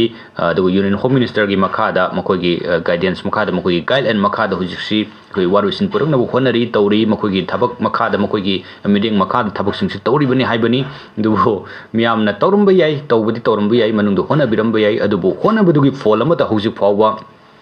था याम सिलक्लब चाही अमा फाजलकदोरे चाही अमदगी चाही कयामु ओइगदोरिबनो हाइबसी हुजु फावबगी ओइनदी हाइब ngамद्री सिगी फियम लैबनिना कोइ लुचिंग सिंगसिना हाइबिबा वाफम सिदा कोइ खितंग पेनदबा थाजनदबगी फिबम दुसु दुम लै मसिनी थागतरी मथंगी कॉल लखचगे hello good morning sir good morning call तौबिरक्लिब कना ओबिरबनो आई वाबगाय कदाजितगी नमारको मेनो होय तराम नोक्सरी हाइबियो लंसिम बिरिबा ओजादगी आइना खंजनिंगबना हौजे हौजे अखोगी भारत येंबा मियंदा हायरगना अखोगी हौजे हौजे कांगलोबानी जे अदुकी माति मेमान तादे अदुना आइना हायजनिंगबदी पृथ्वी पुंबदा अखोगी भारत जे मांजिन थारबा लेबाक अमनी चौखोक्सारिनी हाइबदी थाले पकाबा ngamba हाइबसे भारत न मांग थारे अदुमक्ति ओरगा अखोगी अदुगी मतिक पिखबा प्रूफ अनि हाइब तारे मसी खनबा मतमदा करिगिदमक्ता संताइ तब ngamद्रिबनो करि मरान कयाम चावना लैरबनो हाइबसे यामना पेंजादे आइगी थमोइदा अदुना फजग्रबा मसक फजना चखलग्रिबा भारत से सुगुम्बा करि सुना तबा पोर अमना मरम मोइदुना पृथ्वी पुंबदा लेबा पुंजाव थिले अदुकी मति वाखन 200 बा अखोई अदुना इसाजे यामना थमोइसे कायरे अदुना भारत सरकारना करि मियंग यंबी गदोइनो हाइबचे म थमजागे सिगी वाफमदजु कनो लिंगसिम बिरिबो ओजाना तापियु हाइबिराउ अदुगा आइना अरोइबदा हाइजगदौरिबना अखोइगी साजी साउनिंग बन हेनगिदना कनो तौगरे अखोइगी हौजे हौजे अखोइगी कनोगी भोट की मतंग लाखदौरे होय होय मसिदैदा अखोइगी हौजे तोखाइ तारिबा अखोइगी मणिपुर की कुकी की एमएलए तारा हाय इलेक्शन तौरपा मतमदा करम्बा फिबमदा लाखदोइनो हाइबसु खंजनिंगी साइ मतंगदा खरा पुखतपियु हाइबिरमोना आई थमजरे होय होय थागतसरी होय ओजा थंबिरलु वाफम से कोइगी ऑनरेबल प्राइम मिनिस्टर सी कोइ पृथ्वी की मियाम सिन मस खंगनबा तोंगन तोंगन बे अवार्ड मयाम अमा फंगदना पृथ्वी मयाम सिगी प्राइम मिनिस्टर मयाम सिगी कोइगी मसक ममिंग ꯌꯥꯝꯅ ꯂꯩꯕꯁꯤꯡꯒꯤ ꯃꯅꯨꯡꯗ ꯃꯥꯁꯨ ꯑꯃ ꯑꯣꯏꯗꯅ ꯑꯩꯈꯣꯏꯒꯤ ꯏꯟꯗꯤꯌꯥꯁꯤ ꯌꯥꯝ ꯃꯃꯤꯡ ꯆꯠꯈꯠꯂꯛꯄ ꯐꯤꯕꯝ ꯑꯃ ꯑꯣꯏꯔꯤꯕꯅꯤ ꯑꯗꯨꯒ ꯃꯔꯛꯁꯤꯗ ꯑꯩꯈꯣꯏꯒꯤ ꯃꯅꯤꯄꯨꯔꯗꯅ ꯍꯧꯖꯤꯛꯁꯤ ꯃꯤꯁꯤ ꯃꯤꯅꯥꯁꯤ ꯑꯗꯨꯛꯀꯤ ꯃꯇꯤꯛ ꯊꯣꯛꯇꯅ ꯌꯨꯝ ꯃꯩ ꯆꯥꯛꯇꯅ ꯈꯨꯟꯖꯥꯁꯤꯡ ꯇꯨꯝꯐꯝ ꯆꯥꯐꯝ ꯈꯪꯗꯗꯅ ꯑꯍꯤꯡ ꯇꯨꯝꯗꯗꯅ ꯂꯦꯜꯂꯤꯕ ꯇꯟꯖꯥꯅꯤ ꯁꯤꯒꯨꯝꯕ ꯊꯧꯗꯣꯛꯁꯤ ꯏꯔꯥꯏ ꯂꯥꯏꯅ ꯂꯣꯏꯁꯤꯟꯕ ꯌꯥꯕꯗ ꯂꯣꯏꯁꯤꯟꯗꯅ ꯐꯖꯈ꯭ꯔꯕ ꯑꯩꯈꯣꯏꯒꯤ ꯃꯤꯡꯆꯠ ꯎꯔꯣꯡ ꯐꯖꯅ ꯈꯤꯟꯗꯅ ꯂꯩꯕꯤꯔꯤꯕ ꯑꯩꯈꯣꯏꯒꯤ ꯄ꯭ꯔꯥꯏꯝ ꯃꯤꯅꯤꯁꯇꯔꯒꯤ ꯃꯥꯏꯊꯣꯡꯗ ꯑꯩꯈꯣꯏꯒꯤ ꯑꯃꯛꯄ ꯃꯆꯨꯅ ꯇꯩꯁꯤꯟꯕ ꯌꯥꯕ ꯁꯤꯒꯨꯝꯕ ꯊꯧꯗꯣꯛ ꯃꯆꯥꯁꯤ ꯊꯣꯛꯍꯟꯕꯒꯤ ꯃꯍꯨꯠꯇ ꯍꯥꯟꯅꯗꯒꯤ ꯍꯦꯟꯅ ꯃꯁꯛ ꯃꯇꯧ ꯐꯖꯅ ꯂꯩꯔꯤꯕ ꯃꯃꯤꯡ ꯆꯠꯅ ꯄ꯭ꯔꯤꯊꯤꯕꯤꯒꯤ ꯃꯤꯌꯥꯝꯅ ꯃꯁꯛ ꯈꯪꯅ ꯂꯩꯔꯤꯕ ꯄ꯭ꯔꯥꯏꯝ ꯃꯤꯅꯤꯁꯇꯔ ꯑꯃꯗꯨꯗꯒꯤ ꯍꯦꯟꯅ ꯃꯁꯛ ꯊꯣꯛꯄ ꯑꯃ ꯑꯣꯏꯕꯤꯕ ꯀꯔꯤ ꯀꯥꯏꯕꯒꯤ ꯏꯔꯥꯡꯁꯤ ꯏꯔꯥꯏ ꯂꯥꯏꯅ ꯂꯣꯏꯁꯤꯟꯕꯤꯔꯒ ꯃꯗꯨ ꯅꯠꯇꯗꯅ ꯂꯩꯔꯤꯕ ꯋꯥꯈꯜꯂꯣꯟꯁꯤꯅꯤ ꯑꯗꯨ ꯉꯁꯥꯏꯗꯒꯤ ꯑꯗꯨꯝ ꯈꯔꯁꯨ ꯑꯗꯨꯝ ꯑꯣꯖꯥꯅ ꯇꯝꯕꯤꯔꯤ ꯀꯣꯂꯔꯅ ꯄꯨꯈꯠꯄꯤꯔꯛꯄꯁꯤꯗ ꯈꯤꯇꯪ ꯁꯝꯖꯟꯕ ꯌꯥꯕ ꯑꯦꯔꯤꯌꯥ ꯂꯩꯕꯤꯔꯒꯁꯨ ꯑꯣꯖꯥ ꯈꯤꯇꯪ ꯁꯝꯖꯟꯕꯤꯌꯨ ꯑꯗꯨꯝ ꯑꯩꯈꯣꯏ ꯑꯣꯅꯔꯦꯕꯜ ꯁꯤꯑꯦꯝꯅ ꯌꯥꯝ ꯇꯣꯏꯅ ꯍꯥꯏꯕꯁꯤ ꯑꯩꯈꯣꯏꯒꯤ ꯏꯟꯗꯤꯌꯥꯒꯤ ꯂꯨꯆꯤꯡꯕ ꯃꯣꯗꯤꯖꯤꯅ ꯑꯩꯈꯣꯏꯒꯤ ꯂꯝꯗꯝꯁꯤꯕꯨ ꯌꯥꯝꯅ ꯅꯨꯡꯁꯤꯌꯦꯅ ꯌꯥꯝ ꯀꯟꯅ ꯑꯗꯨꯝ ꯍꯥꯏꯕꯁꯤ ꯑꯩꯈꯣꯏ ꯊꯦꯡꯅꯩ ꯃꯅꯤꯄꯨꯔꯒꯤ ꯄ꯭ꯔꯖꯥꯁꯤꯡꯁꯤꯕꯨ ꯀꯌꯥꯝ ꯅꯨꯡꯁꯤꯒꯦꯅ ꯍꯥꯏꯕꯁꯤ ꯃꯥꯅ ꯈꯨꯗꯝꯁꯨ ꯄꯤ ꯑꯣꯅꯔꯦꯕꯜ ꯁꯤꯑꯦꯝꯅ ꯍꯥꯏꯗꯤ ꯀꯌꯥꯝ ꯅꯨꯡꯁꯤꯕꯒꯦ ꯈꯨꯗꯝꯁꯤ ꯄꯤꯕ ꯑꯩꯅ ꯇꯥꯖꯍꯧꯕꯗ ꯑꯩꯈꯣꯏꯒꯤ ꯍꯤꯒꯤ ꯃꯃꯤꯡꯗ ꯏꯝꯐꯥꯜ ꯊꯣꯟꯕ ꯑꯗꯒꯤ ꯆꯤꯡꯒꯤ ꯃꯃꯤꯡꯗ ꯃꯅꯤꯄꯨꯔꯒꯤ ꯃꯔꯤ ꯂꯩꯅꯕ ꯃꯃꯤꯡ ꯊꯣꯟꯖꯟꯕ ꯃꯁ꯭ꯋꯥꯏꯒꯨꯝꯕꯁꯤ ꯃꯅꯤꯄꯨꯔ ꯄ꯭ꯔꯖꯥꯁꯤꯡꯁꯤꯕꯨ ꯑꯣꯅꯔꯦꯕꯜ ꯄ꯭ꯔꯥꯏꯝ ꯃꯤꯅꯤꯁꯇꯔꯅ ꯅꯨꯡꯁꯤꯔꯝꯗ꯭ꯔꯗꯤ ꯇꯧꯔꯝꯒꯗ꯭ꯔꯥ ꯍꯥꯏꯅ ꯍꯪꯉꯦꯕꯀꯣ ꯌꯥꯝ ꯅꯨꯡꯉꯥꯏꯈ꯭ꯔ ꯄꯣꯠꯅꯦ ꯍꯧꯖꯤꯛ ꯗꯤꯜꯂꯤꯗ ꯂꯩꯕ ꯏꯁꯇ꯭ꯔꯤꯠ ꯀꯥꯔꯠꯁꯦ ꯁꯤꯡꯖꯃꯩ ꯀꯥꯏꯅ ꯊꯣꯟꯒꯠꯂꯛꯑꯕ ꯑꯗꯨꯒ ꯁ꯭ꯋꯥꯏꯗ ꯈꯤꯇꯪ ꯃꯨꯝꯕꯥꯏꯔꯣꯝꯗꯅ ꯆꯦꯠꯄ ꯀꯩꯊꯦꯜ ꯀꯥꯏꯅ ꯊꯣꯟꯒꯠꯂꯛꯑꯕ ꯃꯗꯨꯗ ꯃꯅꯤꯄꯨꯔꯒꯤ ꯄ꯭ꯔꯖꯥ ꯃꯤꯌꯥꯝꯁꯤꯡꯁꯤꯅ ꯑꯗꯨꯒ ꯑꯩꯈꯣꯏꯒꯤ ꯃꯔꯨꯑꯣꯏꯅ ꯂꯩꯉꯥꯛꯁꯤꯅ ꯍꯔꯥꯎꯒꯗꯕꯁꯦ ꯃꯁꯤ ꯑꯌꯧꯕꯤ ꯊꯥꯛ ꯑꯣꯏꯅ ꯊꯝꯖꯒꯦ ꯑꯗꯨꯒ ꯂꯣꯏꯅꯅ ꯑꯩꯈꯣꯏꯒꯤ ꯑꯣꯅꯔꯦꯕꯜ ꯄ꯭ꯔꯥꯏꯝ ꯃꯤꯅꯤꯁꯇꯔꯅ ꯑꯦꯁꯦꯝꯕ꯭ꯂꯤꯗ ꯂꯥꯛꯄꯗ ꯃꯅꯤꯄꯨꯔꯒꯤ ꯀꯜꯆꯔꯒ ꯃꯔꯤ ꯂꯩꯅꯕ ꯂꯦꯡꯌꯥꯟꯒꯤ ꯌꯥꯜꯂꯒ ꯂꯥꯛꯑꯦ ꯑꯗꯨꯗꯒ ꯍꯔꯥꯎꯕꯁꯦ ꯑꯌꯧꯕꯤ ꯊꯥꯛꯇꯅꯤ ꯍꯔꯥꯎꯔꯤꯁꯦ तसेंग हारगदी अखोई फिदुदी अदुके मतिक फबनीना मंगोंदा ख्वाइदे ना देना फबल लैत्रेना यालैनेबा अखोई की कल्चर की फोटो मणिपुर की कल्चर की पोचिम तंग उठो अमगे मणिपुर सि नुसीगा ने यालक ओरमगदो मानदेबा ख्वाइदे फबा ख्वाइदे फजबम खल्ला यालकदा अदु ताथोखि ओरमगदो मानलेबा अदरा मदवाई दुदगा हराउबा मसिदि अगकप लई अगकप ओइरे अदुनि अदु यामना नोकनिंग पोटम अमरोम द चलिएबा कोइसि को तसेंगना कने याम साउनिंग मरक सिदा याम नोकनिंग पोटम अमरोम द चलि आइबदि मणिपुर इंडिया की ऑनरेबल प्राइम मिनिस्टर से पृथ्वी ममांगदा इज्जत ओहनबदा कोई स्टेट सिंगसिगी दायित्व से हम होले तबराबा स्टेट सिंगसिना नेबा इज्जत ओहनसि अदुना मणिपुर की कल्चर अमदी मणिपुर की नाट की मयाम सिंगसि पृथ्वी द उठोपदुदसु मधु की क्रेडिट प्लस पॉइंट से कंपलसरी की कनोदा ऑनरेबल प्राइम मिनिस्टर द लाइनेबा हाइबदि मयाम सिंदो ऑनरेबल प्राइम मिनिस्टर की मियेंग मखादो ओइथोइनेना की कंट्री की मपान की म्यूजिक लोगदोरिनेबा अब अगवाई की कंट्रीब्यूशन स्टेट मचा मचा सिंगसिना तोरैबा कंट्रीब्यूशन मयाम सिंगुना प्राइम मिनिस्टर से कोई पृथ्वी की अखोई पंपाक चौब ngami mai tagat ngami ba madwai du karigumba ma fabu udabida अखोई सुनतगी तुमिन्ना लेथोपा अदुगा योंglei melei naiba north eastern side सिदैदा लेरिबा सिंगसी अखोइना नमना मनि इंडिया दा तिंदीदा यारोय नोय नै कोइ लौसिन बिदा यारोय गायना लौसिन जुय सिगम गुमना अखोई थंबसे मसी यामने कोई याम लेबक थीबनी अजि चिंगी सिनाउ कुकी सिंगा अखोई बुना कोई नखादा थंबीरो मणिपुर की मखादा कोई लेजरोय नकोई मखादा थंबीरो गाना हाइबगी पोटो अदुआइगी मवोंदुगा मानब मोंग मणिपुर दि अखोई बु लौसिन बियो नकोई मियंग मखादा थंबीरो गाना अखोई चंगजरगा लेखिबना तेबा मसवाई की सुखगी मोटिव चुखंग चंगनेबा हौजि प्रजा म्याम नक्का कोई इंडिया की फिबानुंग तिल्लुबगी निंदोन पोंब कराई फोब लेरिबा अदुगा हौजि मकोइने कोइदा लेरिबा ट्रीटमेंट से तसेंगना करी फिबम द लेरिबा हाइबन सिबसिंजे अदुके मतिक कोइसाउनना नुगाइतन लेरिंगे तजासिलेदा मेआइबे मानबगी मोंग द तबक तोरम मयामम तौसिलक तारगदी तसेंगदगी अचौबा वाथोक अचौबा इशू ओसिलक तारगदी पाइ मागी कोइ सेतग लुचिंग सिसोय चेदरगदी अदुना मदागी पोटु उद्रिंगेदा मदागी पोटु थोक्रिंगेदा ꯊꯣꯛꯍꯟꯅꯤꯡꯗꯕ ꯊꯧꯗꯣꯛ ꯊꯣꯛꯇ꯭ꯔꯤꯉꯩꯗ ꯁꯥꯟꯇꯤ ꯍꯦꯟꯅ ꯀꯥꯏꯔꯛꯇ꯭ꯔꯤꯉꯩꯗ ꯃꯁꯤ ꯌꯦꯡꯁꯤꯟꯕ ꯌꯥꯕ ꯌꯦꯡꯁꯤꯟꯍꯟꯖꯅꯤꯡꯉꯤ ꯚꯥꯔꯠꯀꯤ ꯂꯨꯆꯤꯡꯕ ꯃꯄꯤ ꯃꯄꯥ ꯑꯣꯏꯕ ꯑꯃ ꯑꯣꯏꯅ ꯅꯠꯇꯕꯤꯗ ꯀꯟꯁꯤꯟ ꯎꯁꯤꯟꯅꯗꯕꯒꯤ ꯃꯑꯣꯡꯗ ꯀꯔꯤꯁꯨ ꯂꯩꯇꯕ ꯑꯩꯈꯣꯏ ꯖꯥꯠꯅꯤ ꯀꯔꯤꯁꯨ ꯂꯩꯇꯕ ꯐꯨꯔꯨꯞꯅꯤ ꯀꯔꯤꯁꯨ ꯂꯩꯇꯕ ꯀꯥꯡꯕꯨꯅꯤ ꯀꯥꯏꯅ ꯏꯟꯊꯣꯛꯑ ꯊꯝꯕꯒꯤ ꯃꯑꯣꯡꯗ ꯇꯧꯕ ꯇꯥꯔꯒꯗꯤ ꯑꯩꯈꯣꯏꯒꯤ ꯃꯗꯨꯋꯥꯏꯗꯨꯗ ꯈꯥꯡꯕ ꯉꯝꯗꯕ ꯁ꯭ꯇꯦꯖꯁꯤ ꯌꯧꯔꯛꯈꯤꯕ ꯌꯥꯏ ꯄ꯭ꯔꯖꯥ ꯃꯤꯌꯥꯝ ꯍꯥꯏꯅ ꯁꯨꯃꯥꯏꯅ ꯊꯝꯖꯩ ꯍꯣꯏ ꯊꯥꯒꯠꯆꯔꯤ ꯑꯣꯖꯥ ꯌꯥꯝ ꯐꯖꯅ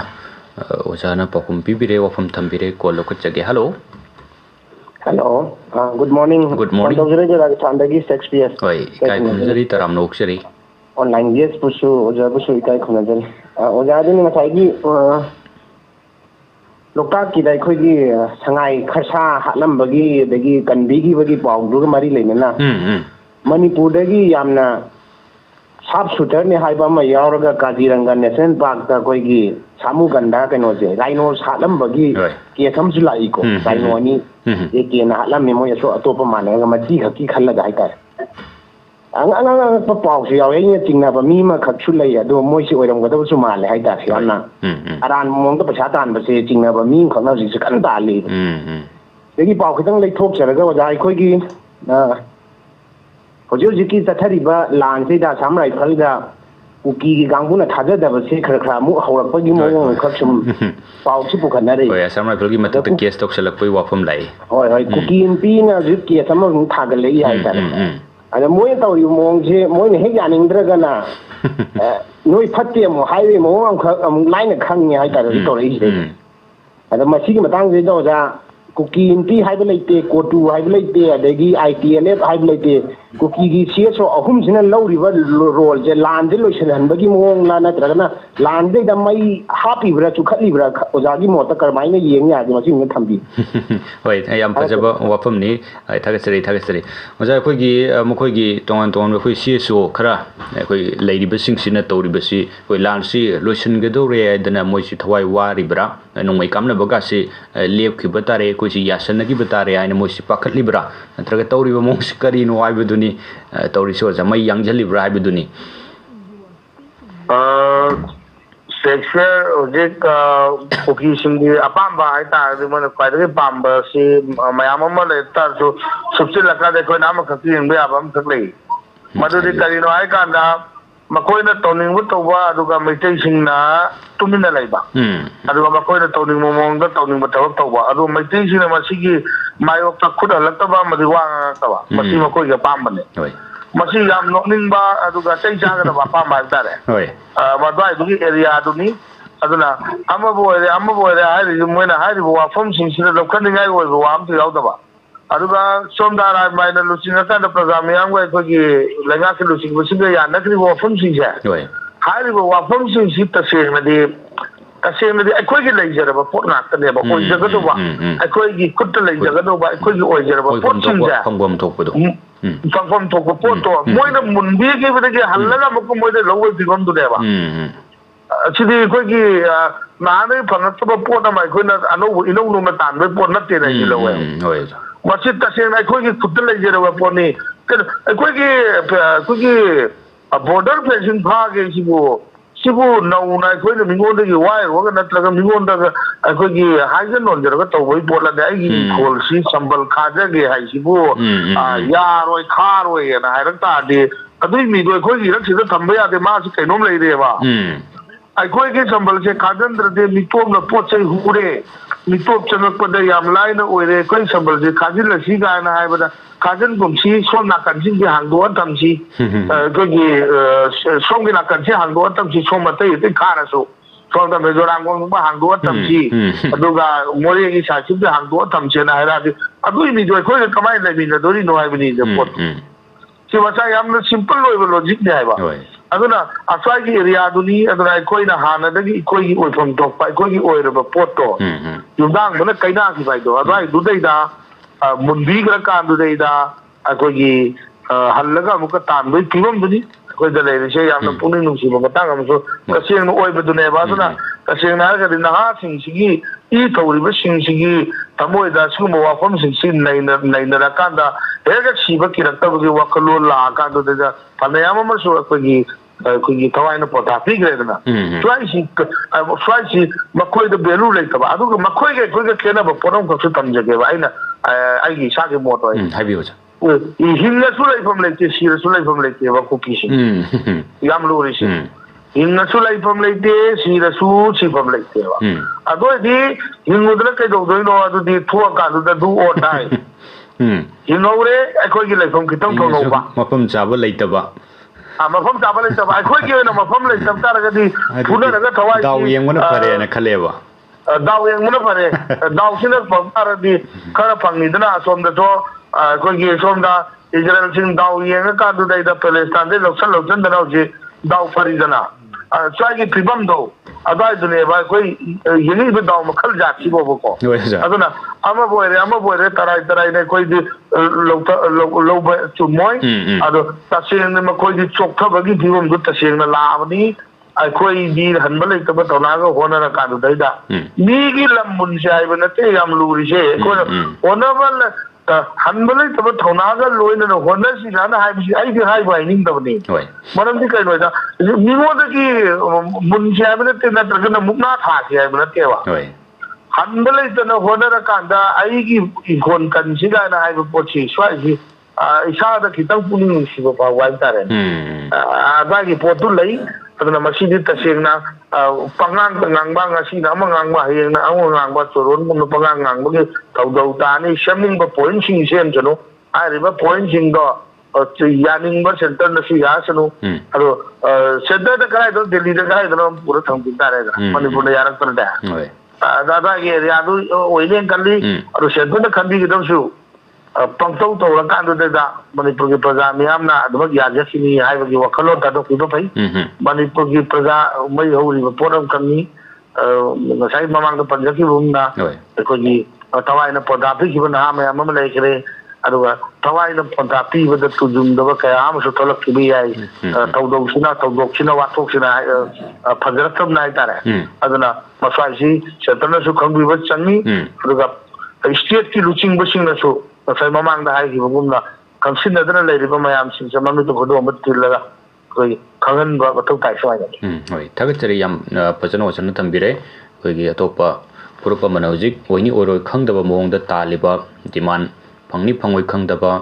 ꯇꯥꯟꯐꯝ ꯊꯣꯛꯄ꯭ꯔꯥ ꯊꯣꯛꯇꯕ꯭ꯔꯥ ꯈꯪꯗꯕ ꯃꯑꯣꯡꯗ ꯇꯥꯜꯂꯤꯕ ꯗꯤꯃꯥꯟꯁꯤ ꯅꯠꯇꯦ ꯍꯧꯖꯤꯛ ꯃꯅꯤꯄꯨꯔꯒꯤ ꯃꯤꯌꯥꯝ ꯇꯝꯄꯥꯛꯀꯤ ꯃꯤꯌꯥꯝꯁꯤꯅ ꯇꯥꯜꯂꯤꯕ ꯑꯔꯥꯝꯕꯥꯏ ꯇꯦꯡꯒꯣꯜꯅ ꯇꯥꯜꯂꯤꯕꯁꯤꯗꯤ ꯑꯩꯈꯣꯏꯒꯤ ꯐꯪꯐꯝ ꯊꯣꯛꯄ ꯁꯔꯨꯛꯁꯤꯡꯗꯨ ꯄꯤꯕꯤꯌꯨ ꯍꯥꯏꯕꯅꯤ ꯃꯁꯤꯗꯤ ꯅꯤꯌꯝꯒꯤ ꯋꯥꯡꯃꯗ ꯇꯥꯟꯕꯁꯨ ꯅꯠꯇꯦ ꯑꯗꯨꯒ ꯐꯪꯗꯅ ꯂꯩꯔꯝꯃꯕ ꯄꯣꯠꯇꯨ ꯑꯗꯨ ꯑꯗꯨꯝ ꯑꯩꯈꯣꯏ ꯍꯥꯟꯅꯒꯤ ꯐꯤꯕꯝꯗꯨꯗ ꯑꯗꯨꯝ ꯑꯣꯏꯖꯒꯦ ꯍꯥꯏꯕꯒꯤ ꯋꯥꯐꯝꯗꯨꯅꯤ ꯀꯣꯜ ꯂꯧꯈꯠꯆꯔꯤ ꯍꯜꯂꯣ ꯑꯩ ꯐꯣꯟ ꯇꯧꯖꯔꯤꯕ ꯑꯩ ꯀꯩꯔꯛꯇꯒꯤ ꯊꯣꯉꯥꯝꯗꯕꯗꯤꯅꯤ ꯁꯥꯔ ꯍꯣꯏ ꯇꯔꯥꯝꯅ ꯑꯣꯛꯆꯔꯤ ꯑꯍꯥꯟꯕꯃꯛꯇꯗ ꯁꯥꯔ ꯑꯅꯤꯕꯨ ꯏꯀꯥꯏ ꯈꯨꯝꯅꯕ ꯎꯆꯔꯤ ꯏꯀꯥꯏ ꯈꯨꯝꯅꯖꯔꯤ ꯍꯥꯏꯕꯤꯌꯨ ꯁꯥꯔ ꯉꯁꯤꯒꯤ 8:30ꯒꯤ ꯄꯥꯎꯒꯤ ꯑꯍꯥꯟꯕ ꯄꯥꯎꯗ ꯁꯥꯔ ꯑꯩꯈꯣꯏꯒꯤ ꯑꯍꯥꯟꯕ ꯄꯥꯎ 8:30ꯒꯤꯗ ꯁꯥꯔ ꯑꯩꯈꯣꯏꯒꯤ CPIꯒꯤ ꯗꯥꯕꯤ ꯈꯔ